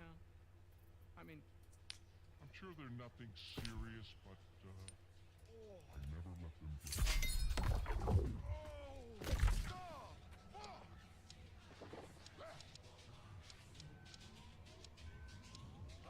I always enjoy these diversions with Barry, as they're so dumb and out there, but it gives us some mindless fun to enjoy in between the slower paced story missions.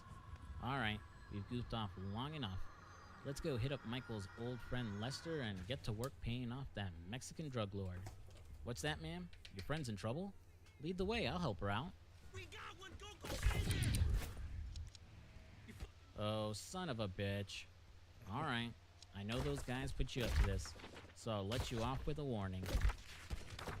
A warning to others not to fuck with me. That little interaction was a random event.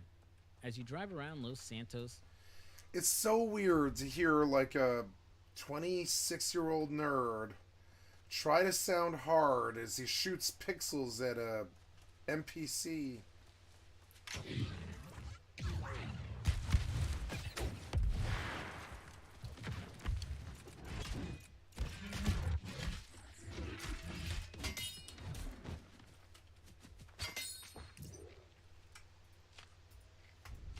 Occasionally, your radar will flash and a blue or red dot, or several of both, will spawn on the map.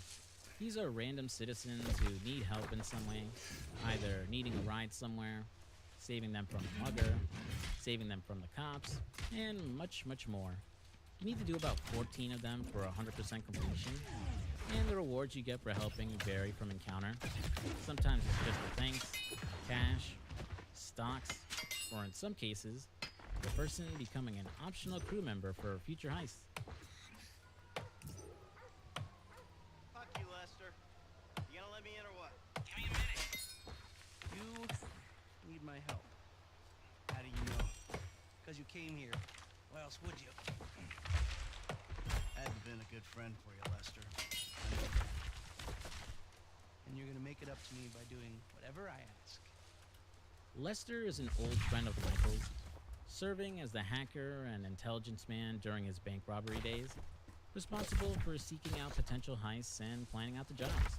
Despite Michael's attempts at starting a new life and laying low, Lester was able to find him and keep an eye on him. That said, he isn't salty about the deal Michael cut, mainly because he didn't rat out Lester. Eager to jump back into the life of bank robbing, he agrees to help his old friend.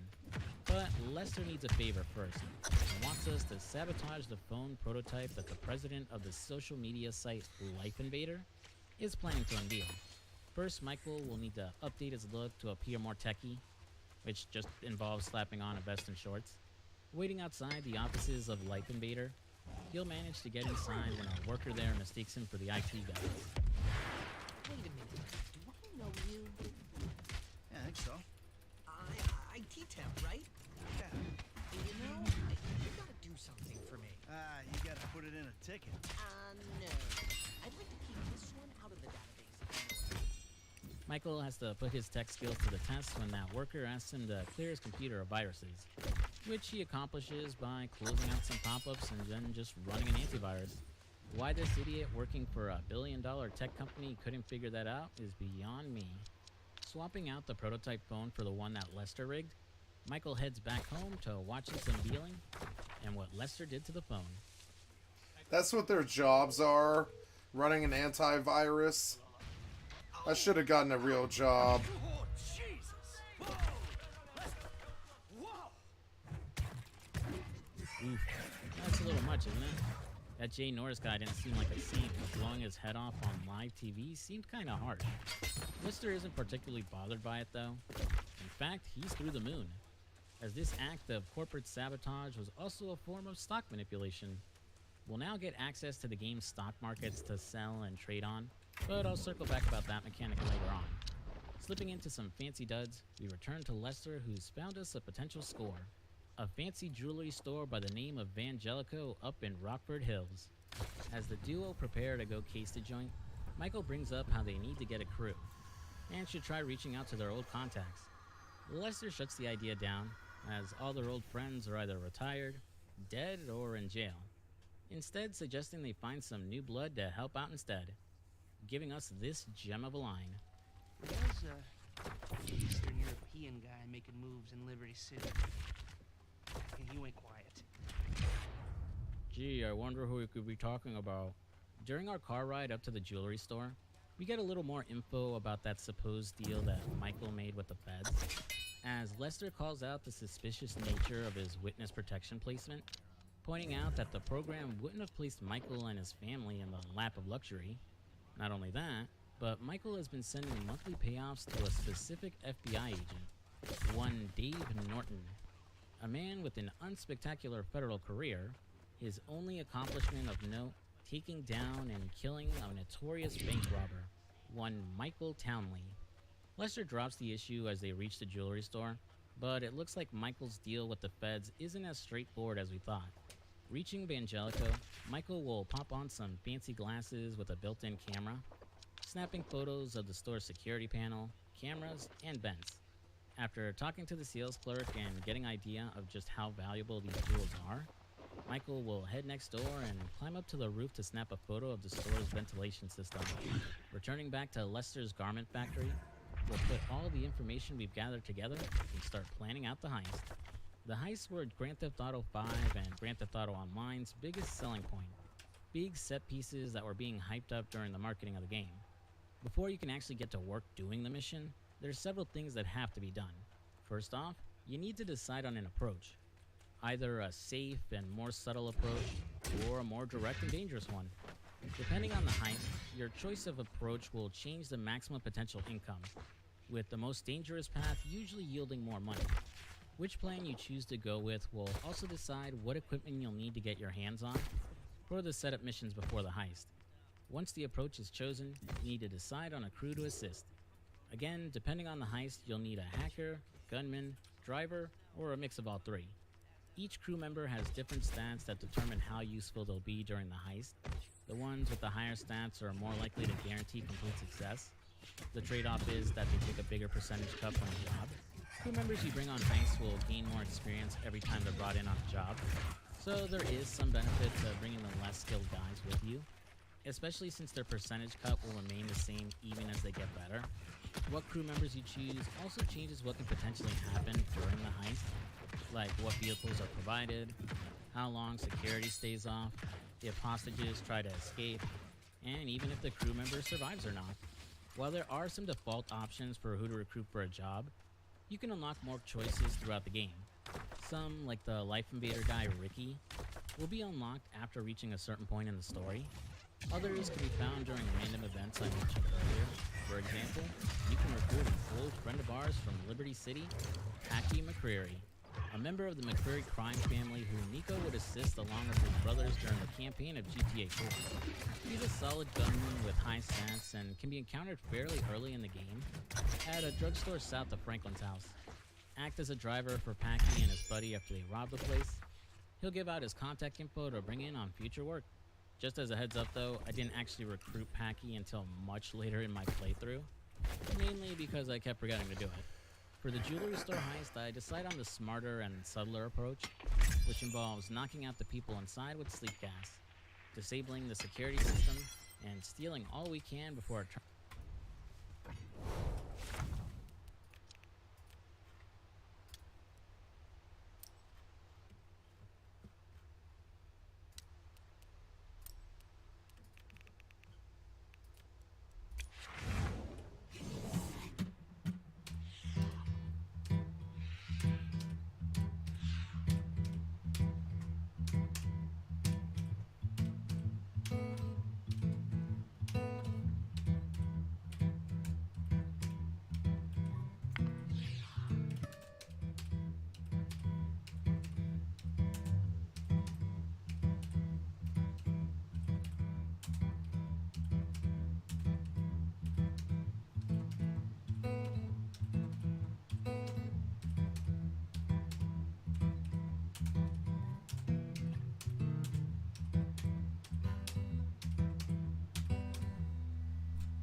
back home and police respond. As for my crew, I chose Eddie Toe as the driver, Norm Richards as the gunman, and Ricky as the hacker. Now that the heist is properly planned out, Michael will give Franklin a ring to bring him onto the job as well. Using either character, I'll now have to gather the equipment needed for the job. The location of said equipment marked off with a HS on the map. First, I'll head to the southern part of the map in order to steal a pest control van from the Bugstar's warehouse. Next, I'll ambush a humane research lab's van that's carrying the knockout gas we need. Once the equipment is brought back to Lester's garment factory, we can make our move on the jewelry store. We all know why we're here. We got a store to take. Plan simple, elegant. Listen to Lester. Pay attention to the information he gives you, and we'll all make a buck. Things go bad, you know the drill. After Michael goes over the plan with the crew, and everyone understands what their role is, we'll head for the jewelry store. Switching to Franklin, he'll climb up to the roof and chuck a gas grenade into the ventilation system in order to put everyone to sleep. Ricky will disable the security, allowing Michael and the other guys to start smashing and grabbing loot. How much time you have comes down to what hacker you chose for the job. In this case, I have about 50 seconds. Looting about $4.5 million in jewelry, we pass the goods on to Franklin. Get 1,000 things every day, pal. Make sure this is one of them. See you at the river. Go. Franklin and the others will now drive to the streets on bike, trying to evade the cops and disappear into a tunnel that's under construction. Since I cheaped out on my gunman, Norm will end up crashing his bike and dropping his part of the loot. But Franklin is able to recover the goods by grabbing the bag before entering the tunnel. Reaching the other side of the tunnel, the cops are waiting for us, but luckily Michael thought ahead and brought a van to assist in the getaway, and to take out any cop cars on our tail. The police taken care of will load the bikes and the loot onto the van, and head over to Lester's to celebrate a job well done. If you're curious how the loud option would have gone, it's almost the same exact thing. The only difference is we hold up the place with carbine rifles as opposed to putting everyone to sleep. It'll be a bit till Lester is able to move the goods and give everyone their cut. But in the meantime, Michael will invite Franklin over to celebrate a good job. Unfortunately for him though, he wasn't as careful as he should have been, as that bank heist alerted the attention of FIB agent Dave Harris. The whole job. Everything about it. Anyone who knows your file, what is wrong with you? Davey! Long time no see. And what about Trevor? If that fruitcake realizes, finds out you're alive, you are D-O-N-E fucked. Don't worry about Trevor. Trevor's dead. Gotta be. Besides, he had nothing to do with it. Whatever the hell it is you're talking about. While Michael tries to downplay his involvement, Dave was quick to point out that anyone who has a passing knowledge of Michael's past can easily put it together that he was involved. He's proven correct, as this little heist has gotten the attention of the worst person possible.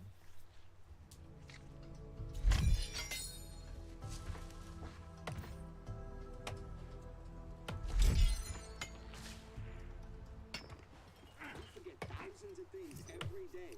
Make sure this is one of them. I'm pretty scared. Back to you in the studio. Well, here we are, the last of our playable characters, Trevor Phillips. Where do I even begin?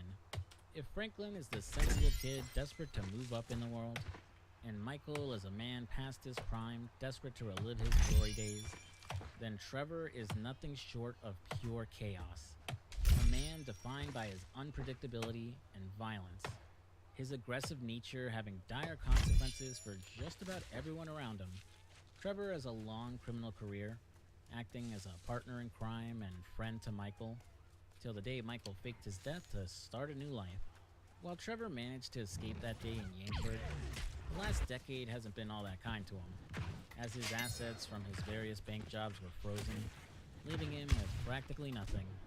More importantly, he spent all these years mourning the loss of his close friend, and has occupied his time writing to the third member of their crew, Brad, who he believes is in jail. While he's managed to launch his own operation in Blaine County, selling drugs and moving weapons, his temperament has him butting heads with other groups in the area. One member of said group is yet another face can't move. of Grand Theft Auto 4, Johnny Klevitz. Trevor! You been with my girl again? I'm speaking with you, asshole! Don't do it, Johnny. I told him, Trevor. I told him. We all get high! We all get high! But that don't make it right! Leave it! Crystal has got us, babe. Don't make it right. Don't make nothing right. Not what you done with me. I'm telling Johnny, leave it.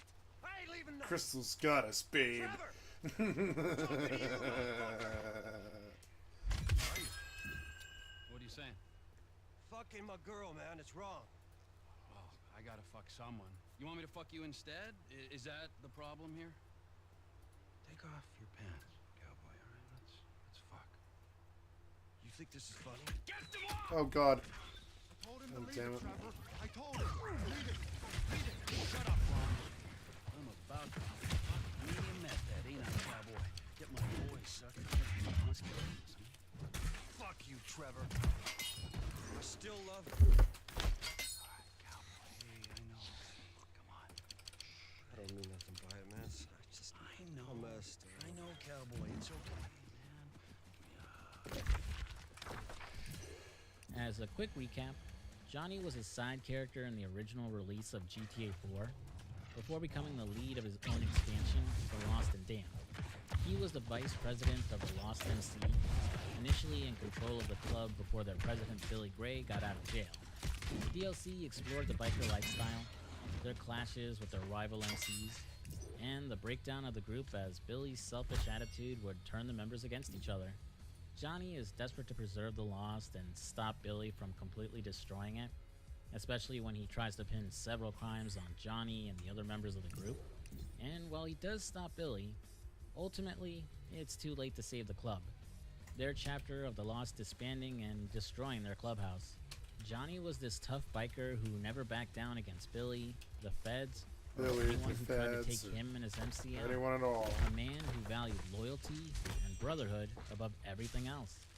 And this guy here isn't him.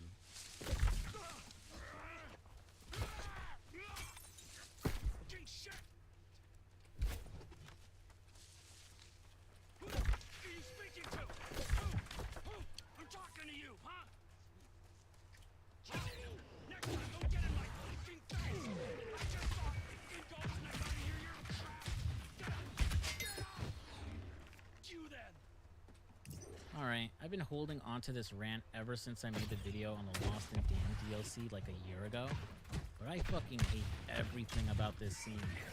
Rockstar completely retconned and ruined Johnny's character. By the end of the DLC, he had made peace with the fact the biker lifestyle he loved no longer existed, choosing to destroy the clubhouse and disband his chapter of the Lost. While I wouldn't label him as someone clean and sober, Johnny made it a point to stay away from hard drugs, especially because of what it did to his ex-girlfriend Ashley. Max, whose drug addiction and antics made her a toxic influence in Johnny's life, so he decided to cut her out of his life completely at the end of the story.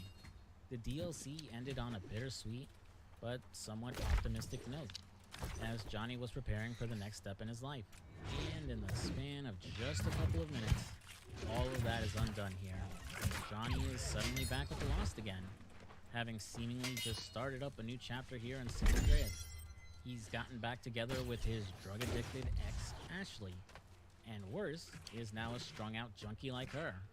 The tough, badass biker who didn't take shit from anyone has been reduced to a whimpering pussy, incapable of standing up to Trevor and just letting him fuck Ashley. Like, what the hell happened? It's like the writers didn't even bother to finish the DLC and just looked up some info on Johnny from his Wikipedia article or something. And don't give me that shit that his life just came undone off-screen during the 5-year gap between 4 and 5. That's just lazy writing, and a shitty excuse to write off why he's become the complete opposite of everything he used to be. Like, why did they even need to do this to Johnny? Why did Trevor have to kill him in such a brutal way? Well, 2 reasons. 1, shock value. Let's be honest here. This scene would not have the same impact it does if Trevor stomped out some guy we never met before. And the other reason is to make Trevor unlikable and get the player to hate him. Your mileage may vary on that second reason, as you would have had to play the DLC to get an understanding of who Johnny Klevitz was, and of course, you'd have to actually like him as a protagonist. Could there have been a better way to introduce Trevor that didn't involve ruining Johnny's character and giving him such a pathetic end? I don't know. Maybe. Okay, gotta pause for just a second here, guys, to make a phone call, and I'll be right back. Well, it won't be long.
Okay, so I must go run for about 5 minutes.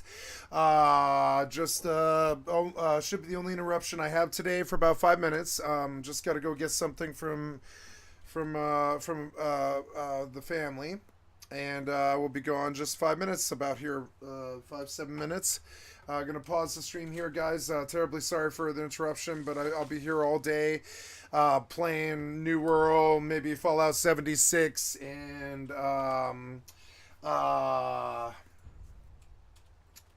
what's it called? Void Crew. What was that? I saw arrows flying. That's crazy. My friend and I are going to play either Void Crew or Deadfire, depending on what he's in the mood for. I'm thinking it's Void Crew tonight. We're going to do Void Crew tonight, which I've never played.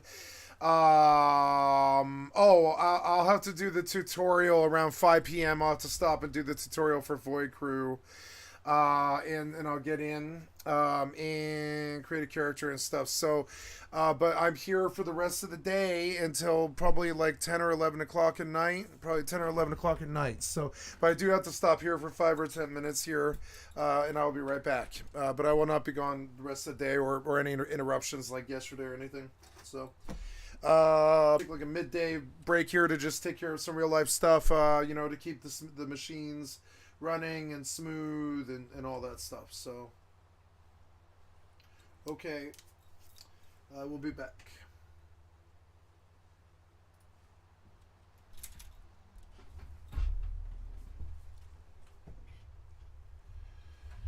Plug my headphones in. Plug my headphones in. 5-minute break.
Okay, almost ready. Sorry.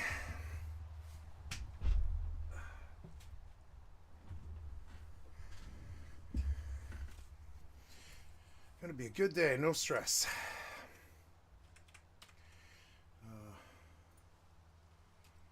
Well, I finished the sandwich. Oh, I don't want to log out. Okay.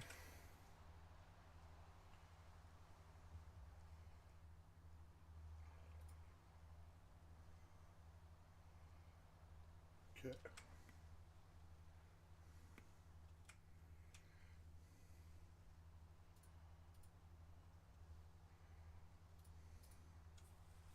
I think you end up tipping the scales a little too much into the unlikable territory for Trevor if he killed Johnny after he found a better life for himself.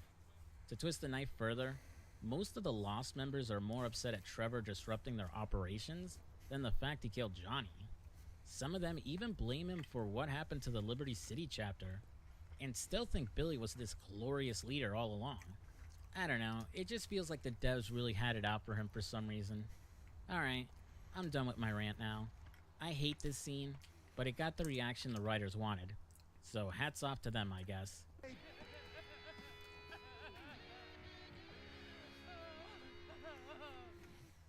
Despite killing Johnny in an outburst of anger, and being rattled by the idea that his buddy may not be dead after all, Trevor manages to get his shit together to realize the Lost are going to come down on him with everything they got. Gathering up his associates Ron and Wade, he decides to bring the fight to the Lost. His plan? Tell them exactly what he just did. Hey, you seen Ashley? Johnny's looking for her. Well, you know, as a matter of fact, I just did, just 10 minutes ago. Yeah, I saw her on the end of this penis here. Johnny ain't gonna be cool Thank if you. you messing with her again. Oh, really? Well, you don't think so, huh? Well, why don't we just ask him then, huh? Hey, cowboy, you mind that I fucked your old lady? Sorry, what was that? What?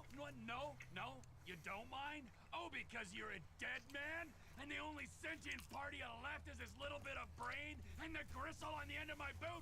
Well, thank you very much, cowboy. Bullshit! Oh, I like it, denial. That is first part of the grieving process, brothers. Now let's all hold hands, huh? Oh, looks like you got something you want to say, huh? You got something you need to say? This better be bullshit. Oh, where you guys going, huh? Let's go, ladies. Riling up the Lost so they'll gather up the rest of their crew, Trevor will follow them back to where they're held up to take them all out at once.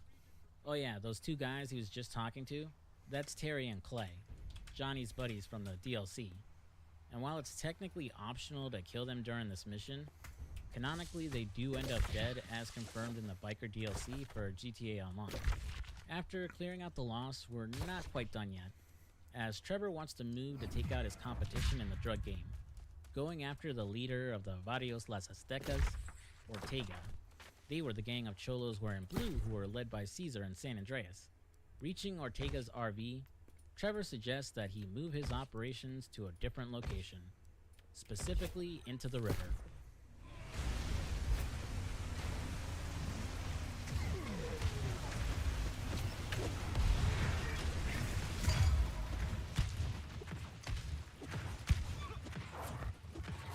What the fuck, Trevor?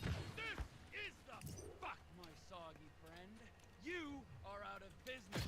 The Lost MC are out of business. The guns and crank in this area go to Trevor Phillip Enterprise, or they ain't going. Saying something don't make it true. Trevor now has the choice of killing or sparing Ortega. You know, I think I've reached my limit for murdering today. I'll just let the guy go. I'm sure he'll go away and stay away. Heading back to his place, Trevor will put Wade to work on investigating whether or not Michael really is alive, and where he's located in Los Santos. Due to the heist, Franklin and Michael are laying low, so we won't be able to switch to them for a while, and we'll be spending the next few hours in the desert wonderland known as Sandy Shores. So I've been waiting till we got to Trevor to finally talk about the game's map. As most of you know already, despite the fact we're back in San Andreas, it's not the one we know from the PS2 trilogy.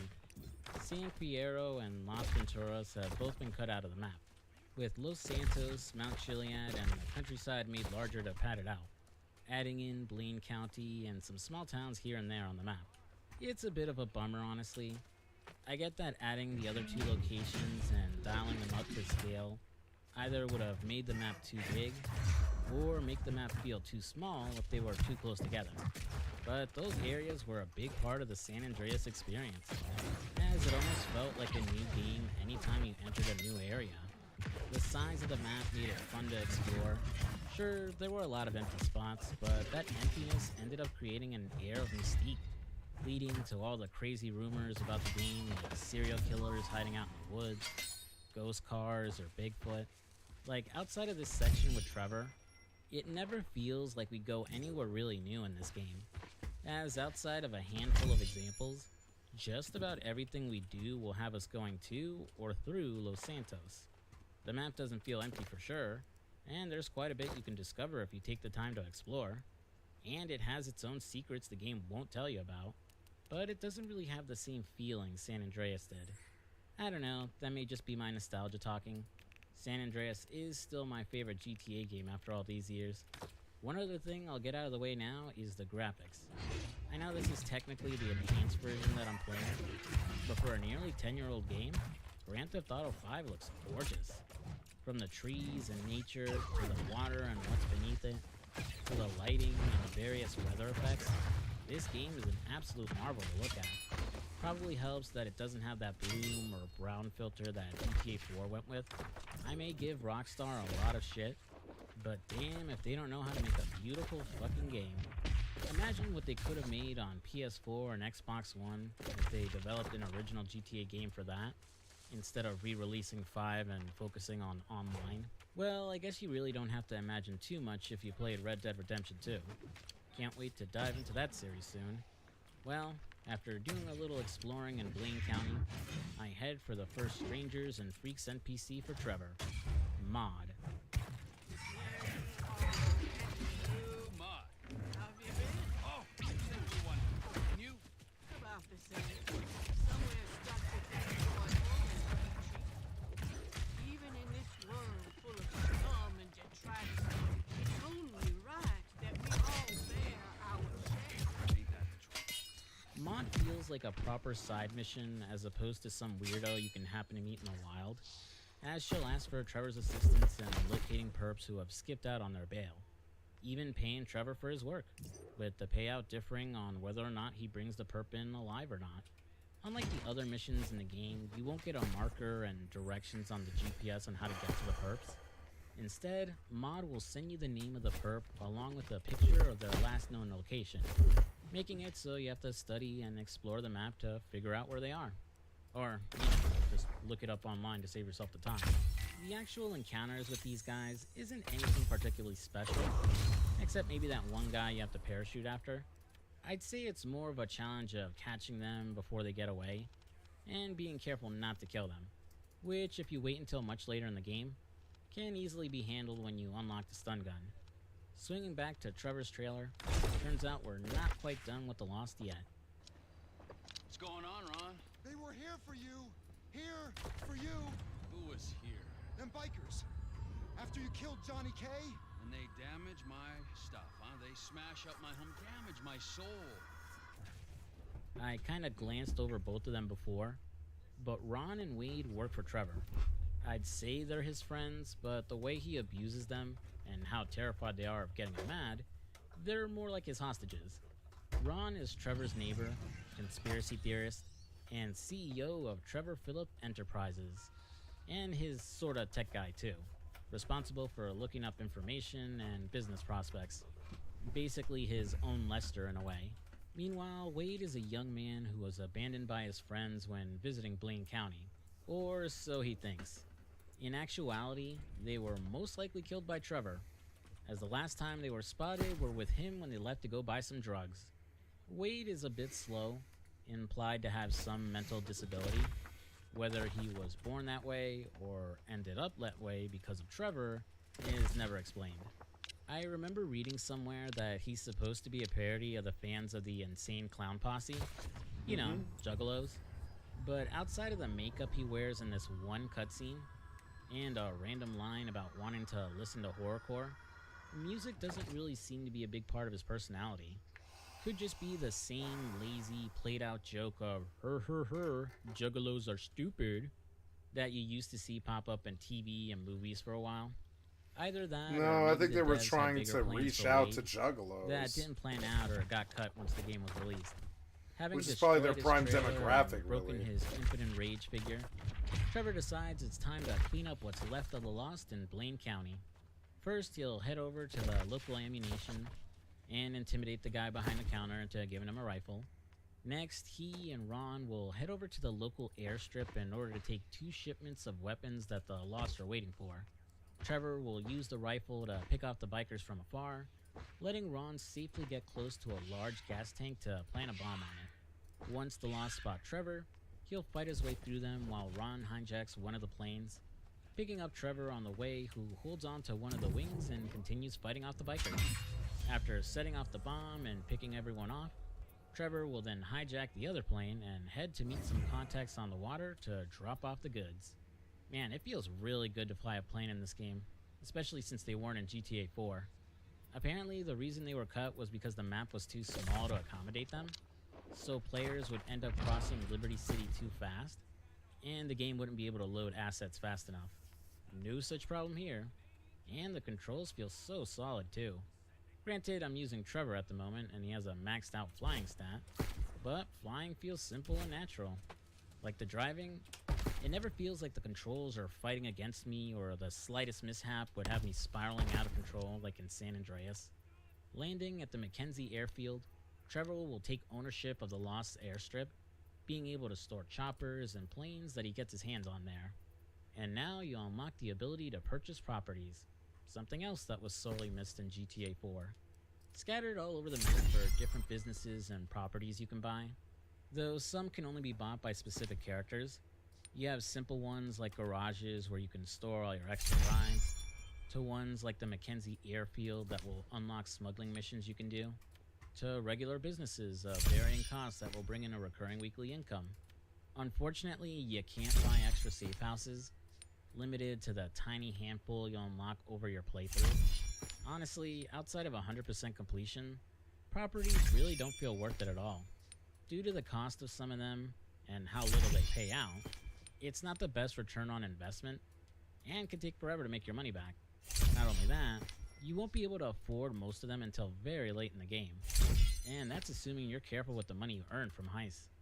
I'd say the only one that kinda pays for itself is Los Santos Customs, as Franklin will get free upgrades on any cars he brings in to modify. They essentially exist here to give you something to spend your money on at the end of the game, as opposed to having any real value outside of storing extra vehicles. It's a damn shame, really. They could have been used as a good way to make money in the early game, or have their own set of missions you need to do in order to increase your income like in Vice City. Some properties will ask for some help after you buy them, but you don't really gain anything from doing it. Leaving the airstrip and heading back to Trevor's, I start another Strangers in Freaks mission, this time being introduced to Cletus. Hey, bud, what you do? What you up to, Cletus? Hunting. Hunting what? Retirees? Nah, just stuff. Windows, antenna, tires, vermin. Ah, so that was you. Cletus is a hunting enthusiast working his marksman skills by shooting at random things around the area. This first encounter with him isn't anything too special. Really, it's just taking pot shots at random things and animals in the area. But the follow-up mission for Cletus will have him taking Trevor to do some proper hunting, which has the pair looking for some elk. Its mechanics work similar to hunting in Red Dead Redemption. You have to be sneaky, stand downwind from a target so they can't smell you, and can use an animal call to figure out a target's location. Once you bag your prey, you won't have to skin it in an overly long animation like Red Dead 2. Instead, just take a photo of your kill and send it to Cletus, and he'll send someone to pick it up. He'll pay Trevor based on the animal he killed and how he killed it, with head, neck, and heart shots paying more. This will also unlock a series of hunting challenges you can complete, hunting different animals with different weapons and various execution methods in order to complete the challenge. I have to say, I enjoyed the hunting a lot more than I expected. I'm not sure if it's because of all the effort put into it, along with the different wildlife you can encounter, or because I really love playing those Deer Hunter arcade machines my local movie theater had when I was a kid. I always end up sinking a couple dollars anytime I find one of those machines at a movie theater or a Dave & Buster's or something. Mr. Phillips. Here he is. Yes, Mr. Chang. Pleasure to meet you. No, I am Mr. Chang's humble translator. Mr. Chang now.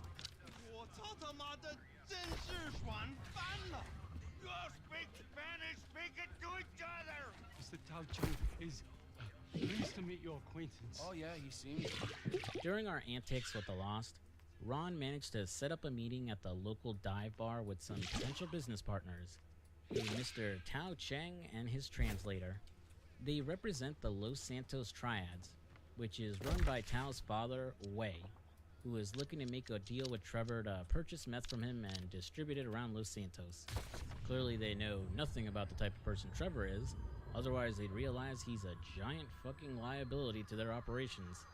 A fact which is affirmed almost immediately when Chef, Trevor's meth cook, calls up that the Aztecas are on their way to destroy his meth lab. Leaving Tao and his translator to cool off for a bit, Chef and Trevor will have to fight off waves of Aztecas. With that asshole Ortega along for the ride. What the hell, Ortega?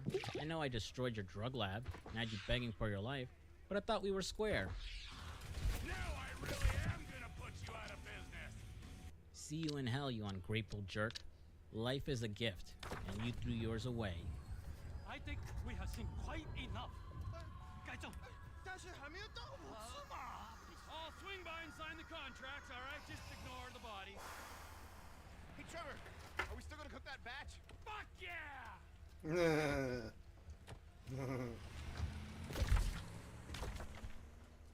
You know, call me crazy, but I think Trevor may be jumping the gun here and assuming that he has a deal with the Triads. Before we go to meet with them to cross some T's and dot some I's, let's get some beer to unwind. Give me a sip of that. What? Come on, my throat's dry. Why? Is your mother dry when you're... What the fuck is that, huh? Nothing. Well, it didn't sound like nothing, all right? It didn't seem like nothing. I don't think that it was nothing. I didn't mean nothing by it, old man. Old man? Old man! Fuck you, creepy old motherfucker. That's right. I said it. Creepy. Old. Another returning feature from the older games is Rampages, where you would find a skull icon on the map and start a small mini-game where you have to kill a certain number of enemies with a given weapon under a time limit. More like Innocence. It's pretty much the same idea here, though it's only available when playing as More like Trevor. Innocence. Most likely the game's way of keeping realism instead of treating it like a minigame. There's only 5 in the game that gradually unlock over time, escalating with each enemy type introduced, starting here with rednecks, then the vagos, then the ballas, the military, which feels like the old 6-star encounters that got cut from 4 and 5, and finally, the deadliest of all enemies, hipsters. Overall, it's fun to see them back, though Rampages are way easier, if only because of Trevor's ability increasing his survivability. Though getting those silver and gold medals can certainly be challenging, especially when taking on the military and their tanks. Hey, you! Buddy! Can you do us a massive favor? It's the little lady's birthday and we are really fucked up. Can you drive us back to our motel? Our car's right there. You could be saving some kid's life. Think about that. Whoa, what kind of person would I be if I let this young couple risk their lives by drinking and driving? Now, I could just take them back to their hotel so they can sleep it off, or I can introduce them to some friends who will show them a new way of life. The Altruist Cult has to be one of my favorite optional encounters in the game. They're a cult made up of old men who will pay Trevor for any people he drops off, with the implication they're going to eat their victims. They have no plot relevance whatsoever, and can be easily ignored if you want. But if you drop off 4 people, an event will trigger where they capture Trevor and he has to fight his way out. Random and hidden moments like this are where GTA 5 really shines, and creates its most memorable experiences. And before anyone says it, yes, I am well aware of the other cult in the game, but I'll bring up my encounter with them much, much later. Returning to the bar to seal the deal with Tao and his translator, they have unfortunately decided to move forward with another candidate. In this case, the O'Neill brothers and their own meth operation. While they do promise to hold on to Trevor's resume and reach out to him if a suitable position becomes available, he's not one to give up. Will he clean himself up, act more professional, and improve upon his operation to impress the triads? Of course not. Instead, we're going to eliminate the competition. Heading down to the O'Neill's farm, we'll first start off by picking off the guards outside with a sniper rifle. From there, we'll clear out everyone who's inside and head down into the basement where the meth lab is. Neutralizing the cook, we'll grab the jerry can and start pouring gas as we head outside. Man, I love the jerry can. There's just something so fun in its simplicity. Either getting elaborate by setting something on fire, or setting a person on fire after knocking them out, or spelling my initials like I'm Daredevil.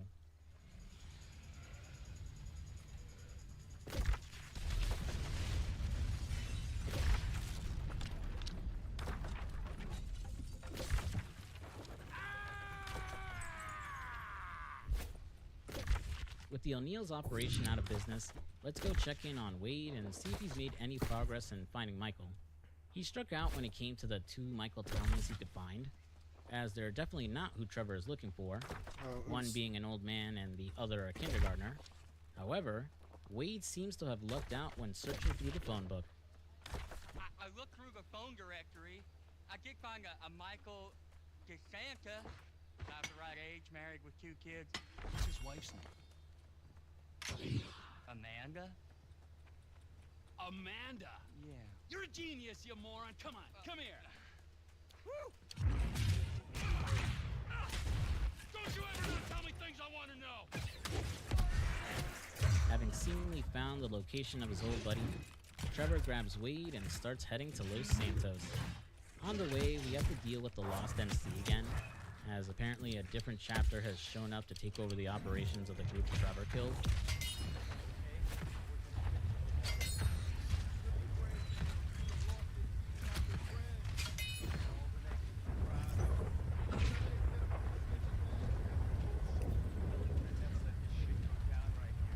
They really had to take one last dig at Johnny, didn't they?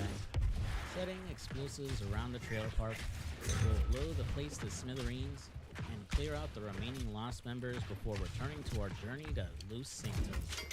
During this drive, as a way to get Wade to shut up, Trevor tells him and us a bit of his backstory and relationship with Michael, though framed as a stupid fairy tale.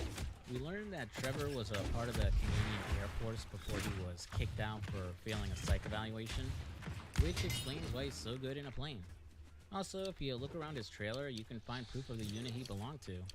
Trevor goes on to explain how he met Michael, how they robbed banks together, and even how he met his wife Amanda. Apparently, she was a stripper. Yeah, I could see that. Arriving in Los Santos, we set up our operation here with the help of Wade's cousin, Floyd. Your cousin! Mark! It's come to visit you, you rude fuck. Now get up off the floor and fix me a fucking drink. No, not somewhere. Here, he's gonna smoke meth here. Give me a fucking lighter. You can't smoke here. Hey, this is my girlfriend's place. You can't smoke here and you can't stay here. How's it going, cousin? It's been a while. Yeah, I ain't seen you since you was caught in Evelyn's bed. A guy was never proved. You gotta go. Both of you. She could kill me if you knew I had guests. You know about your girlfriend if you don't like your family. Now, would you get me a fucking drink? I'm not gonna ask you again. Now that we're back in Los Santos, we're able to switch to Michael and Franklin again. But before we do, it's time for a very uncomfortable reunion.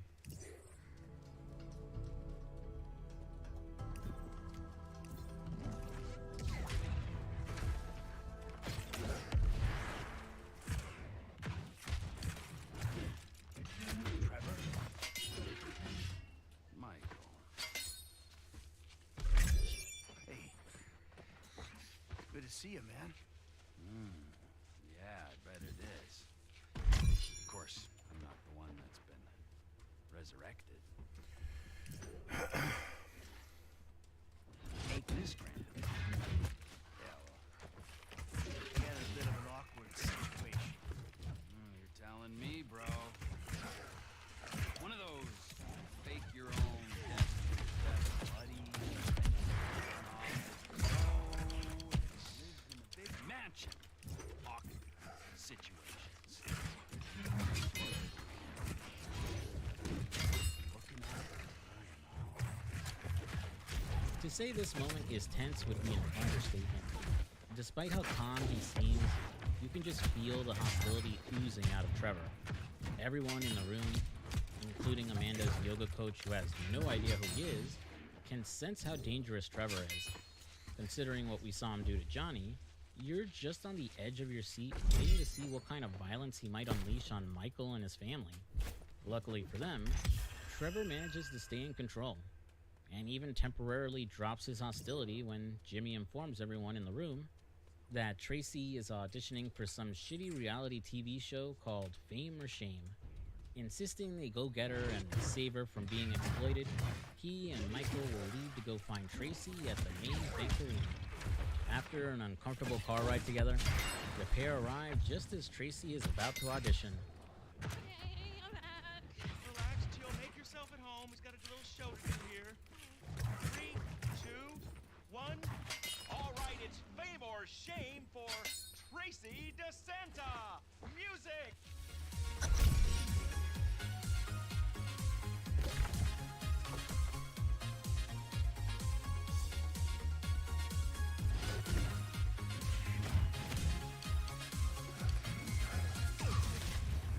If that sleazeball creeping up on Tracy sounds familiar, well, that's because Laszlo has been in every 3D GTA since 3.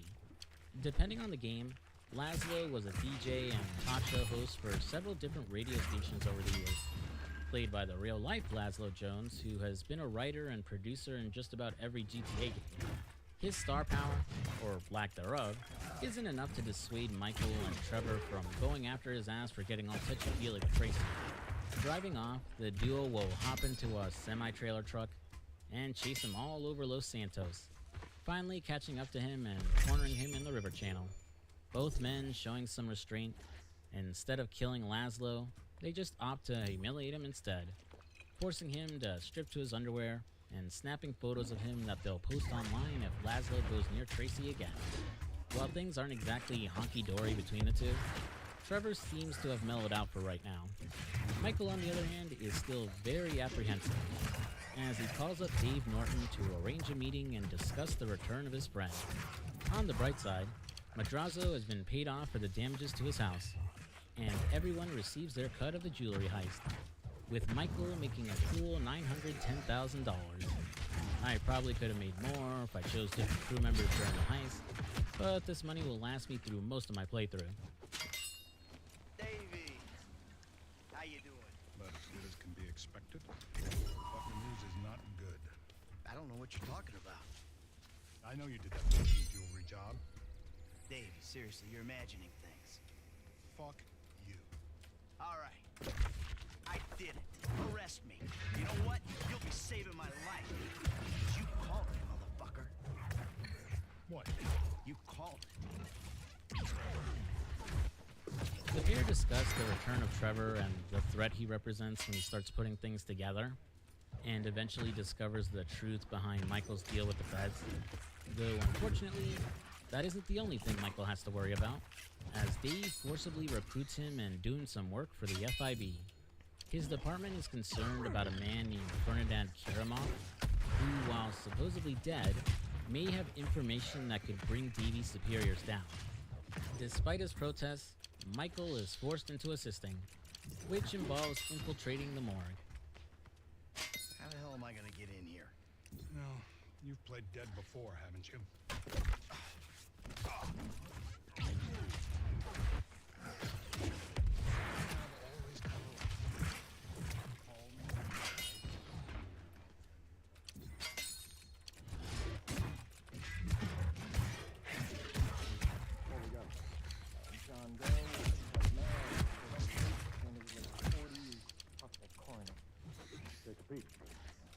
Waking up on the autopsy table, Michael knocks out one of the guys who was about to cut him open before taking out a guard who comes to investigate. Checking the bodies, it looks like Ferdinand Karamov's death has been faked, as Michael finds his body tag on some random black woman. Calling up Dave to fill him in, he'll start looking through the organization's file to figure out where the guy could be. In the meantime, Michael needs to escape the building. Shooting through several floors of federal agents, he'll hop out a window, steal a car, and eventually evade the police searching for him.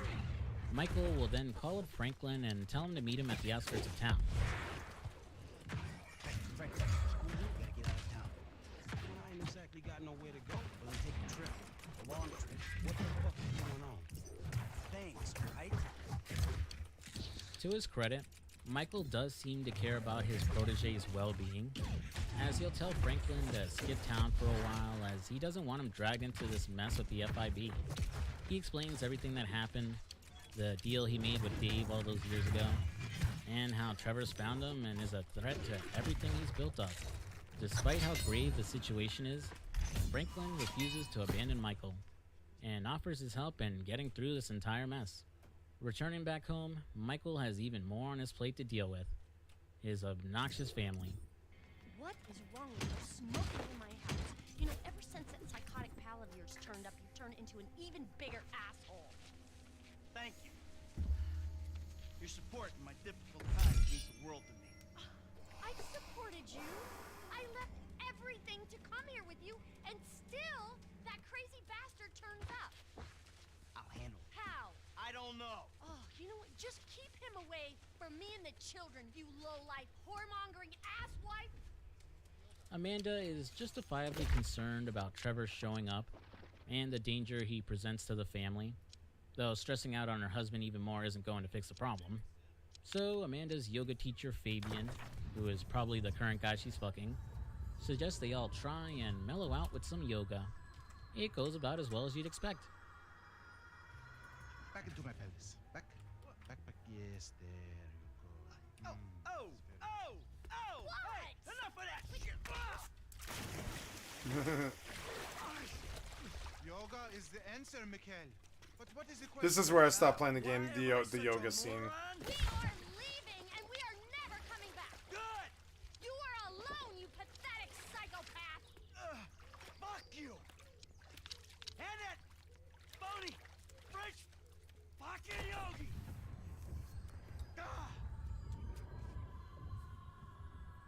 Michael decides to torture himself even more for some reason by forcing Jimmy to go for a ride with him. After the unpleasant drive, Jimmy will pick up something special from his buddy at Burger Shot and basically goads his dad into trying some of it. Whatever it was, fucks him up fast. Michael beginning to trip balls as Jimmy tosses his ass out of the car and tells him he's moving out. Cue a wacky drug trip as Michael shuffles through hallucinations before finding himself floating over Los Santos.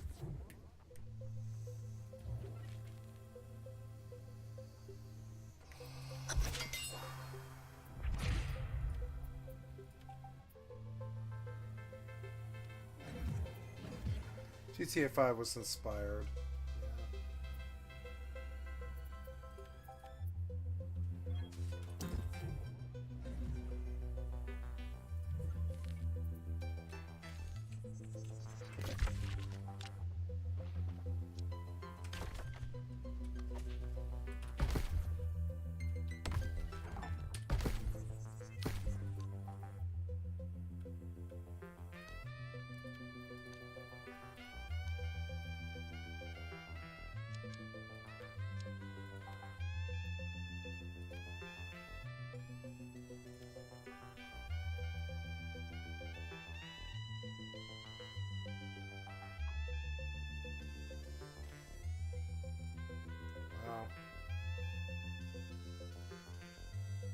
Ooh, that one looks Finally awesome. coming up from his though. drug trip, Michael finds himself in a parking lot in only his underwear.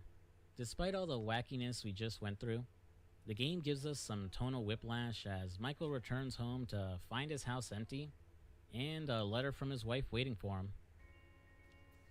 Michael, I think you finally lost your mind. Your recent behavior and the company you've been keeping already had me very concerned. Now you've taken to attacking my Fabian, who is a close friend, and then Jimmy said you took drugs while driving him in your car. We've decided to move out for a while. You promised me you'd change, and you haven't changed a bit. I know you say I always act like I'm in a movie. This isn't that. I think I'm gonna speak to a lawyer. I'm just really confused. Please don't try to contact us and try not to get yourself killed. Amanda.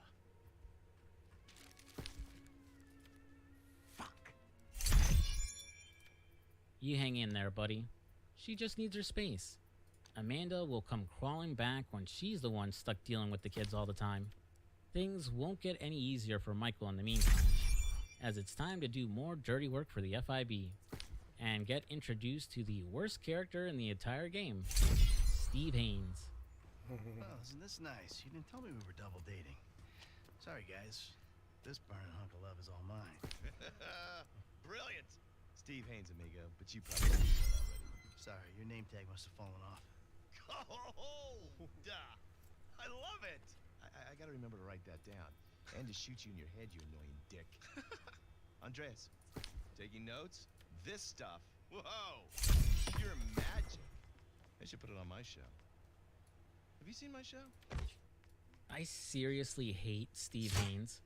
He's like every obnoxious frat boy trope rolled into one, and is basically a worse version of Tenpenny. You know, someone in a position of authority, using the protagonist to do their dirty work, and to cover up their own fuck-ups. Shit, he even has a Hispanic sidekick who barely does anything, or says anything, just like Tenpenny did. Gee, I wonder if that's foreshadowing something. Haynes wants us to infiltrate the agency building and extract Ferdinand Karamov before he blabs to the agents. Leaving with Dave, we'll go and meet up with Franklin and Trevor.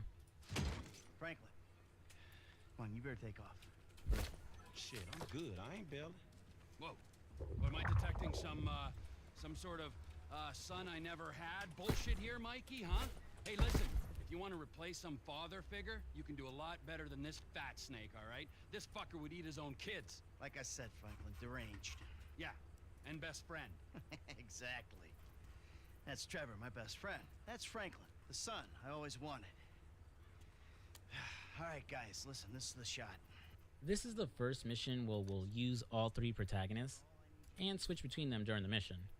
Trevor will be in charge of flying a helicopter, Michael will bust into the building to extract Mr. K, and Franklin will provide support with a sniper rifle.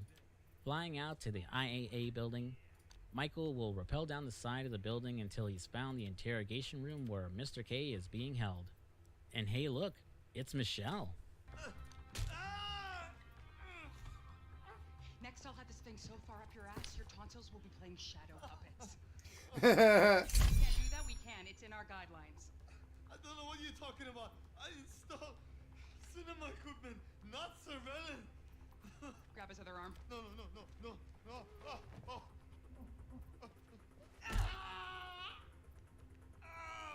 You think you're impenetrable? Michelle was the woman Nico started dating at the beginning of GTA 4, until it was revealed she was actually a federal agent watching him. Looks like she's moved up in the agency since her time in Liberty City. Good for her. I always knew she could do it. What the fuck is this? Terminate him! Close this problem right now! Yeah, I can use a little backup here. Target in hand, we'll switch over to Franklin to clear the room of agents and help Michael get out of there. Once he's hauled up onto the chopper, we'll switch between the three leads in order to deal with the agency helicopters chasing after them. Escaping the feds, we head back to the extraction point in order to hand off Ferdinand.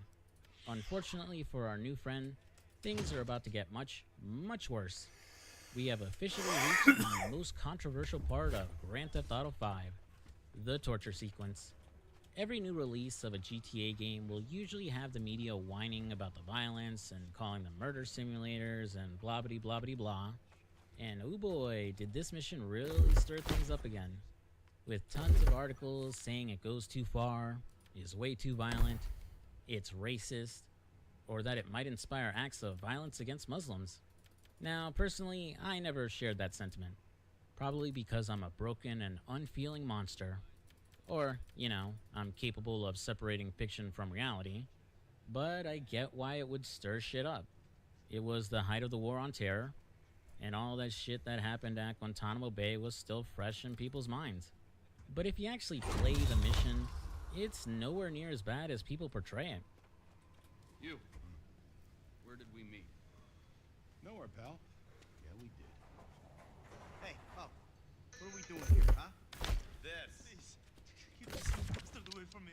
No, Ferdinand, he's gone. He's gone. It's okay, I've got some new friends here now. This is Michael, and this is Trevor. Now our I friend. don't want to spoil the rest of this game.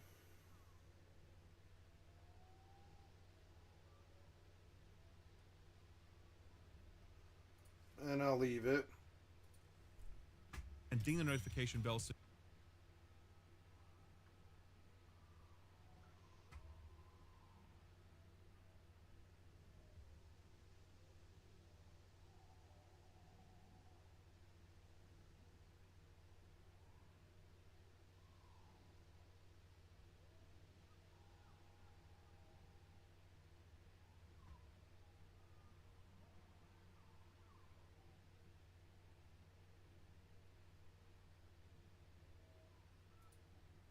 Hello there, ladies and gentlemen. Welcome to the glorious world of Skyrim, where we're about to go on an absolutely wonderful quest. Our goal is to survive 100 days in Skyrim. Now, that's not exactly a challenge. I mean, if you're playing Skyrim normally, the biggest challenge involved with that is going to be, you know, actually having the effort to wait 100 days in Skyrim. For us, it's going to be a lot harder, and there's quite a few reasons for that. Reason number one, we're playing on Legendary difficulty. Legendary difficulty means we take something like 200% more damage, so in our current level 1 state with no armor, we are pretty much a one-hit to just about everything. Next up, I've also decided to make it permadeath. If we die once, the challenge is over. Otherwise, we could just keep respawning until we'd lasted 100 days. Additionally, we're also playing survival mode, meaning we need to eat, sleep, rest, and beware of cold temperatures and all of that glorious climate. And to finally make this challenge all that extra little bit more difficult,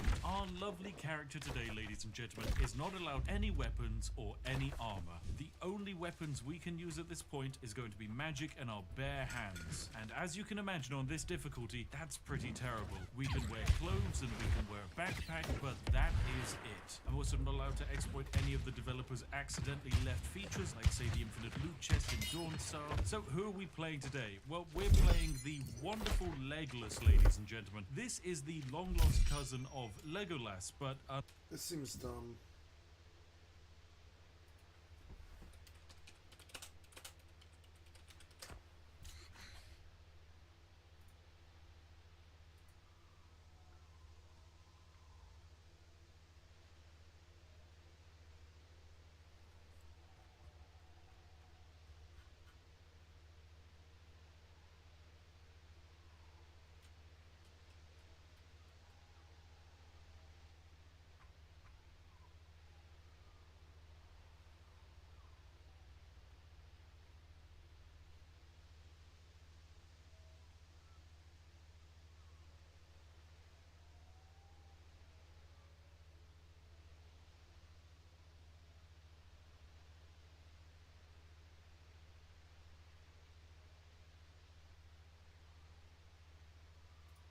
October is finally here. I'm sure for some of you just did a double take like, oh yeah, actually it is that month already. But of course with October it brings the month of fears and frights, terrifying things in video games, in real life, and today some terrifying things in Fallout 4. As in this video, what I want to do is show you a handful of mods that you could download right now and it'll actually make your Fallout 4 a pretty terrifying experience, really upping that scare factor and just making the game all around a little bit more stressful. I would say with this mod list in particular, I'm really going for one distinctive experience, so I do encourage you guys to watch to the end, as you'll probably want most, if not all, of the mods I'm telling you about, as I kind of am picturing them working together. But either way, starting things off, one of the first ones, a staple that many of you might have downloaded already, is Darker Nights. All this is going to do is make...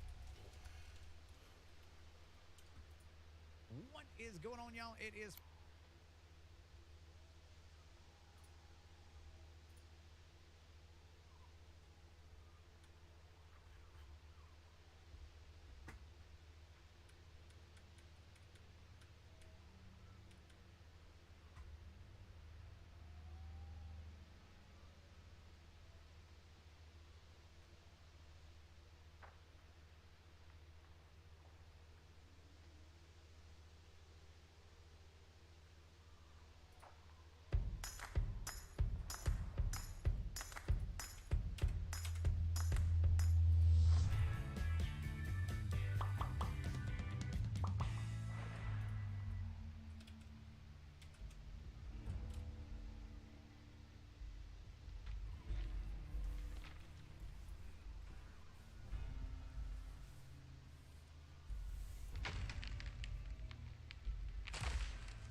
is a farm. What? I am continuing my legendary survival Skyrim playthrough, and it is not getting any easier, dude. Oh boy. No! What? I had to squat up just so I can survive most of these battles. So let's see how it went. Don't die, dude. Stay right here. Stay right here behind ya. Or are you flying slow motion? What's your problem? Hey! No, I'm not getting close to it.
What the f- It's so quick. Why? It's gonna be a problem if that's gonna be your speed throughout the whole fight. What's going on, dude?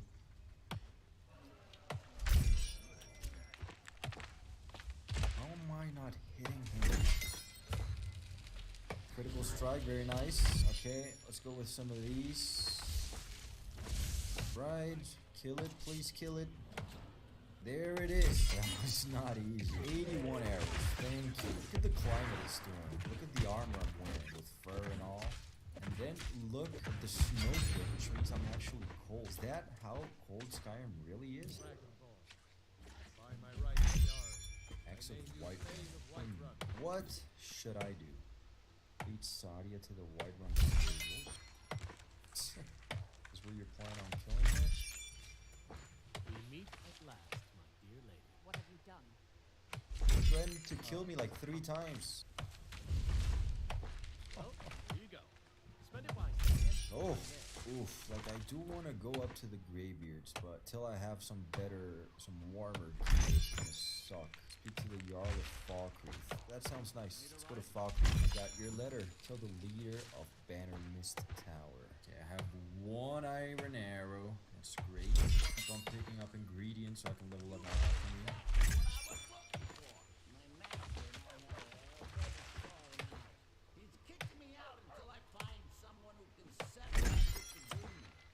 He's gonna take us straight to the ambush, dude. At least they haven't seen me. Probably gonna see Farcast though. And I still be getting out of here. What do you mean? Oh, this is a nice position right here. Hopefully they don't see me as soon as I fire the first arrow. Come on. Boom. Right there. Excuse me. I don't know if I should buy a horse. I feel like it would die super fast. Okay, here we go. Just as I get chilly. Okay, I love how this dog is tanking everything. Why, dude? What? No, way. Boom. Sneak attack. Okay, let's finish it. What? Just trying to escape to hide. There's still another one. Sneak increase to 32. Oh, there's 2 more. Kill the vampire. Detrás de ti. I'm just here to reunite you with Barbas. Perhaps there is a way you could earn this place back at my side. far is that? Oh, look what we almost. Oh, Meridius Beacon already. I will make you the instrument of my cleansing. Okay, it's another date request we can do. The Break of Dawn. So I have to go. Oh, that is so far. I'm kind of already close to Iverstead. Maybe I should go there, take advantage of it, and do the climb to High Hrothgar. Made it to Iverstead. Nice. Is this the inn? Maybe we should go for even more stamina. I think I can use it. Oh, 1 stamina, 1 health. More sneak. Yes. More archery damage. Is this where I can buy and sell some stuff? Oh, this is a farm. What? No, I have this quest. Explore this barrow, which I'm gonna do before I go up there, because once again, we're here now, and we don't have fast travel in this playthrough, so might as well. Plus, I have my 2 companions, my 2 solid-ass companions, dude. Boom. I'm not wasting a single lockpick. Look at that pressure plate right there. Where was that trap? Okay. I need you not to follow me, Farkas. Ooh. Okay. Okay, hang back. Oh, right. That doesn't activate the trap. Okay.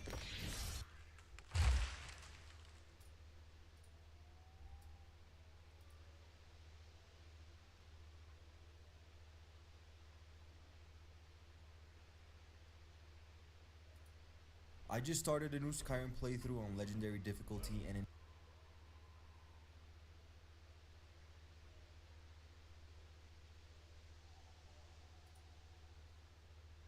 unlike his lovely cousin.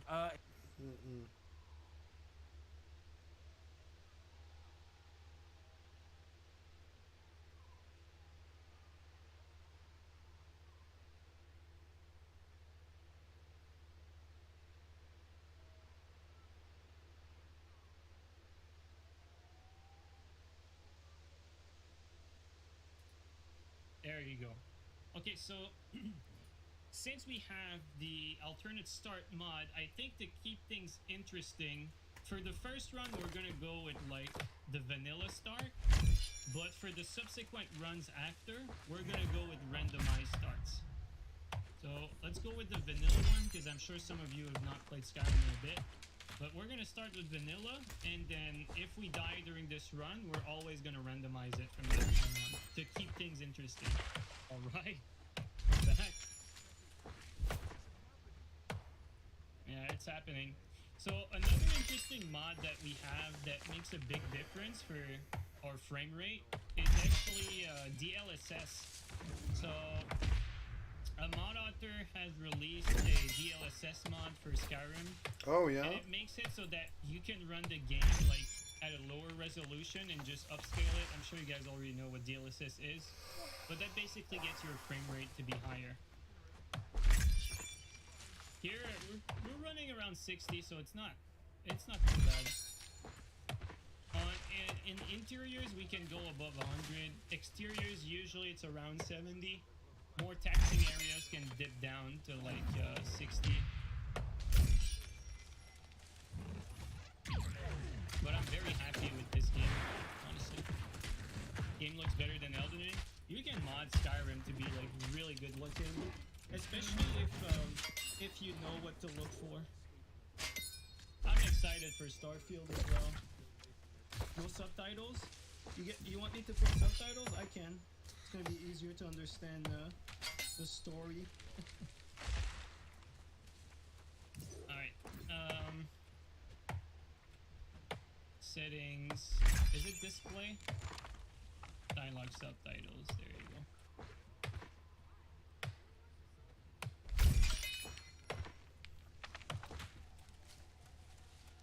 Still not seeing the subtitles. It might be because I have unpaused menu, so we'll have to wait for like a loading screen or for me to open the big map.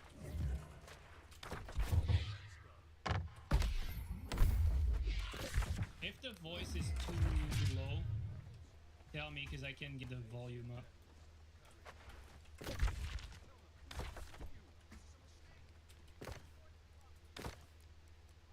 There's 2 subtitle options. You need both check. Oh, really?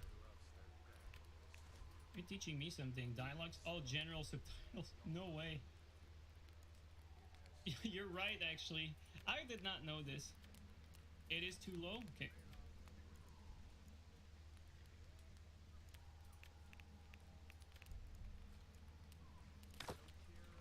Still low.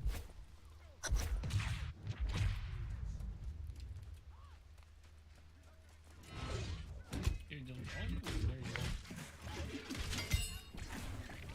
Okay, should be good enough.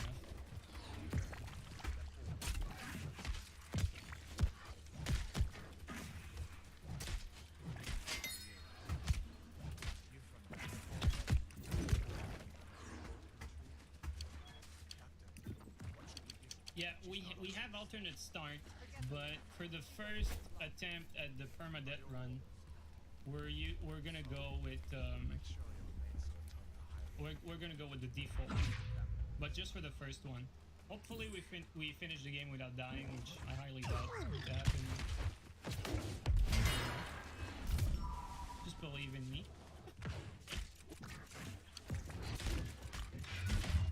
You've never seen the Breton dialogue. You've never started with a Breton, Mungus. No way.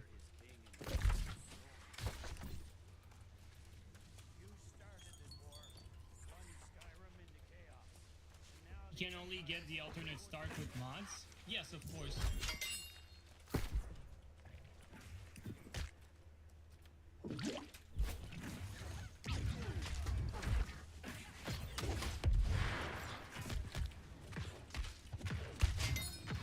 Also, okay, we are legendary. Just making sure. Because sometimes when you test mods, you lower the difficulty just to run, to stress test the areas.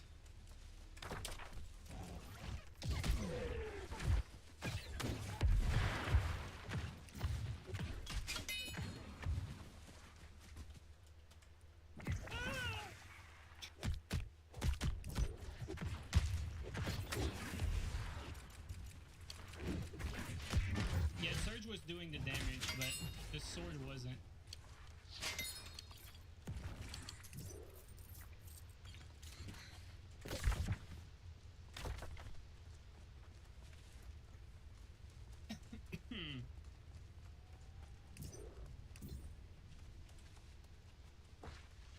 We have a bunch of gear. We don't need all of that for sure.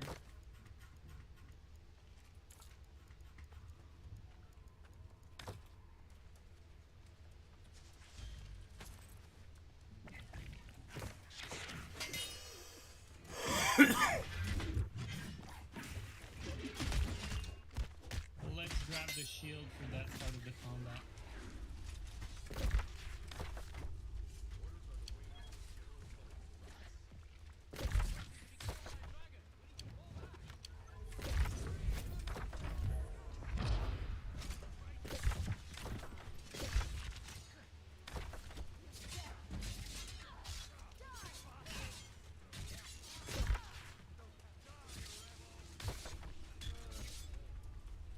Okay, we got the bow now. Should be good.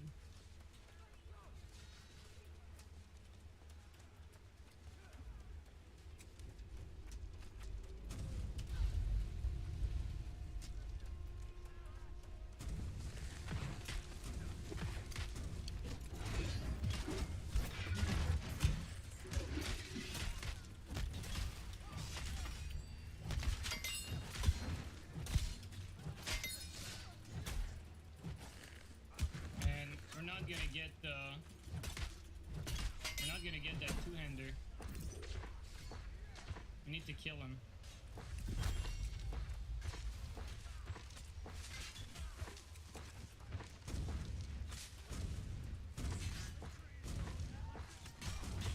Yes, kill him. Don't finish him.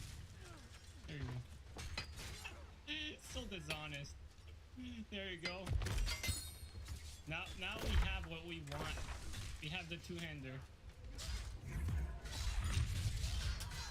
There you go. That's what I'm talking about. So, We're not role playing. I'm guessing you've noticed that already. Okay, so we won't need some of that stuff that's like very heavy, because the moment we get out of that cave, our carry weight is gonna drop to 150. So we're gonna get rid of the stuff that's like very heavy, like the extra pair of boot, that sort of stuff. Probably gonna get rid of the daggers, the axe, probably even the one-handed swords.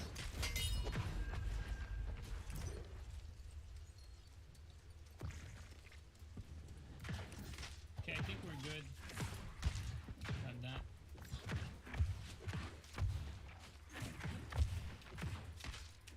Actually, I'm wondering if the shield could still be useful. Well, we're gonna get a better shield than that, right? Starting to wonder if dropping the shield is a good idea. Don't know Oh, where to God. put it, though. Well, either way, keep going. Let's see where this goes.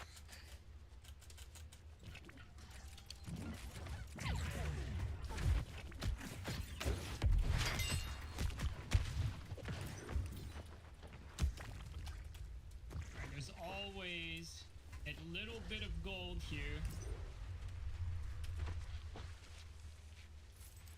You know, 6 gold. Enough to buy, what can you even buy in this game with 6 gold? Like a vegetable. Actually, even tomatoes are like 15 gold. Okay, let's use the bow.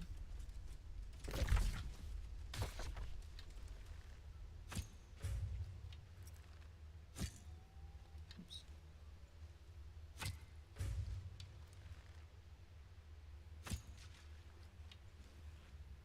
So far, so good. The big ones are coming. Where are you?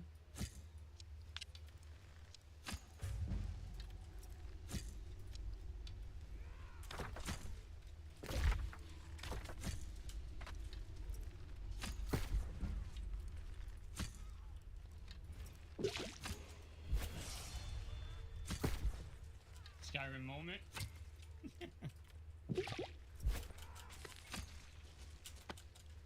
Perfect. Frostbite Venom is actually very useful early game. It makes a big difference in damage when you're starting.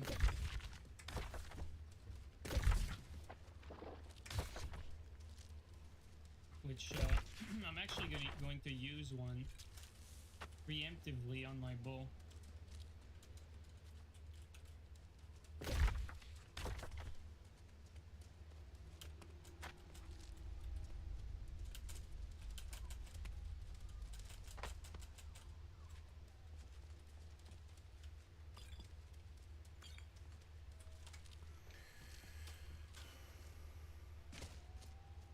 Okay, almost ready for Mr. Baby Bear.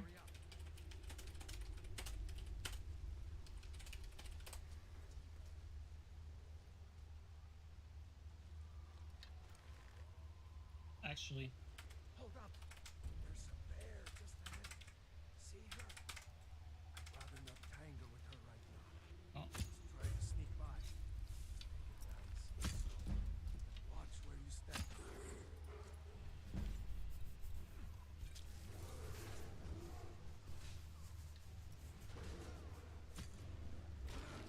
there you go.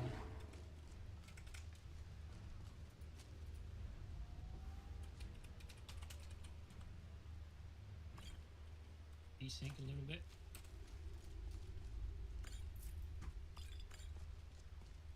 I think there's a potion back there, if I remember right.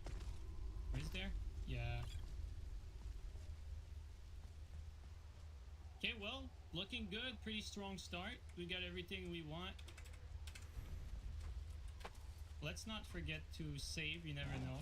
This OBS open. Could be some crashes. It would be a shame if we crash out at random moments. good start. We get some good armor.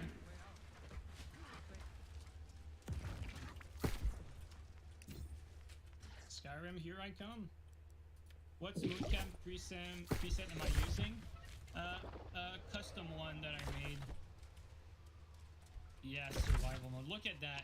Look how beautiful. God, I just love my Skyrim game. OBS is making us drop just a bit below 60 though, which is normally not the case if I don't have OBS open, which is fine. It's not gonna be too much of a big difference. I could always lower some settings.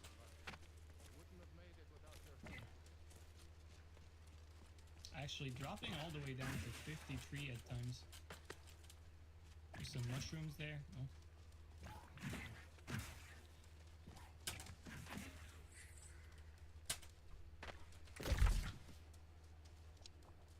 What I could do to up the frame rate next time, I could make the DLSS part of the game stronger. I could make it so that I upscale from like 720. Then when it dips like that, it would still be at 60.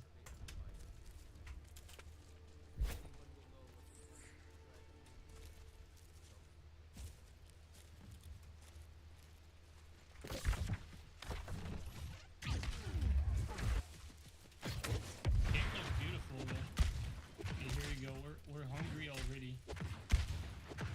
So what do we have to eat? Let's start with the stuff that like weighs more. So let's eat the bread. The apples usually are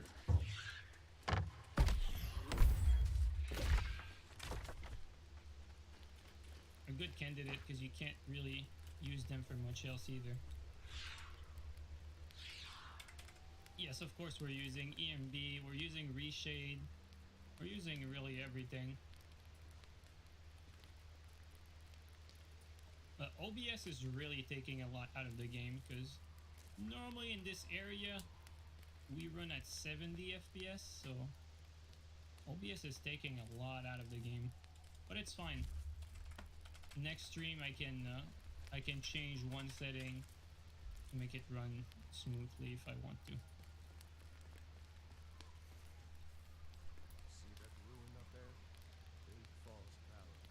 We also have parallax textures, not all of them, but like as you're seeing here, like the rock looking really nice. You got some parallax rocks, parallax ground here and there, parallax here, obviously. All right, let's see here.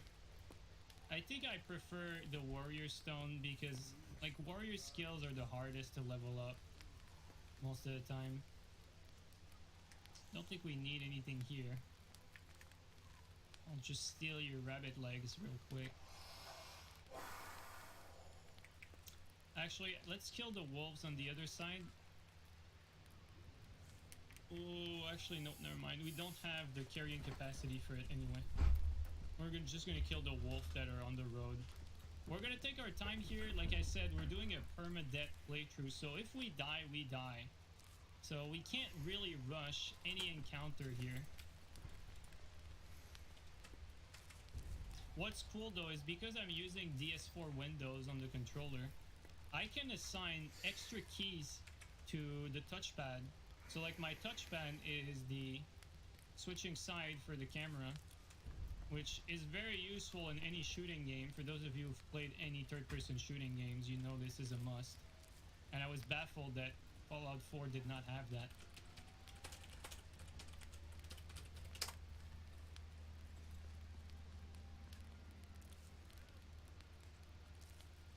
Well, I'm glad we decided to come to me. We're almost terrific. seems like the wolves are not going to show up. I'm tempted to stop the game really quickly, change like one setting, to make us run like at 60 all the time.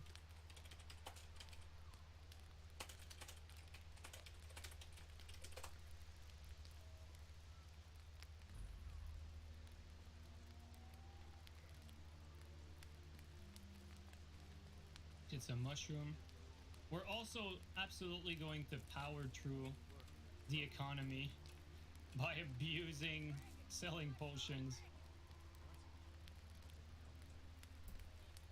Yo, what's up, Toko? How are you doing?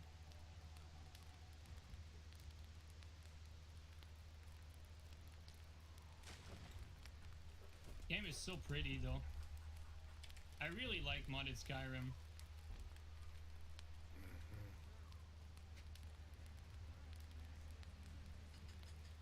But is it safe for you to be here?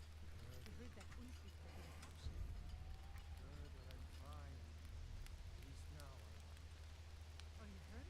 The unofficial patch makes archery a warrior skill, does it? Wow, that's a big change. Yeah, unofficial patch has some dubious changes, to be honest. Like they changed, they fixed some bugs, but they also had like they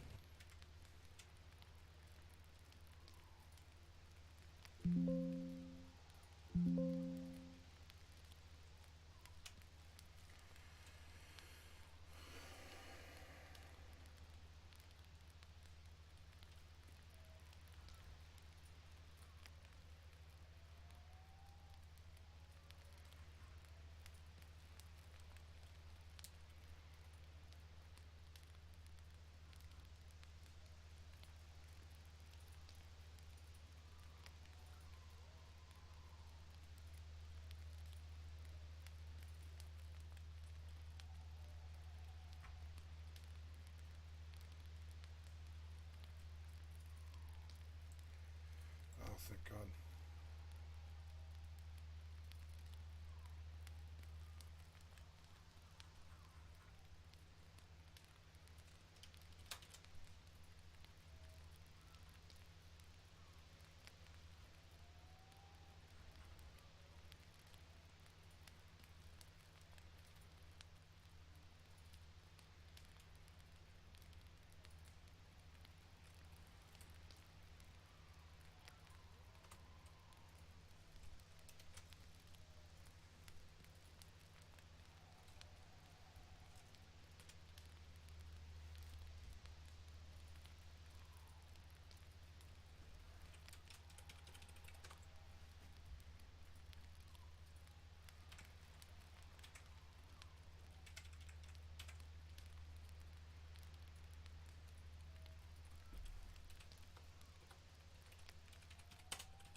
That's so annoying. Did you crash my stream? No. That's good. So, what was the malfunction here?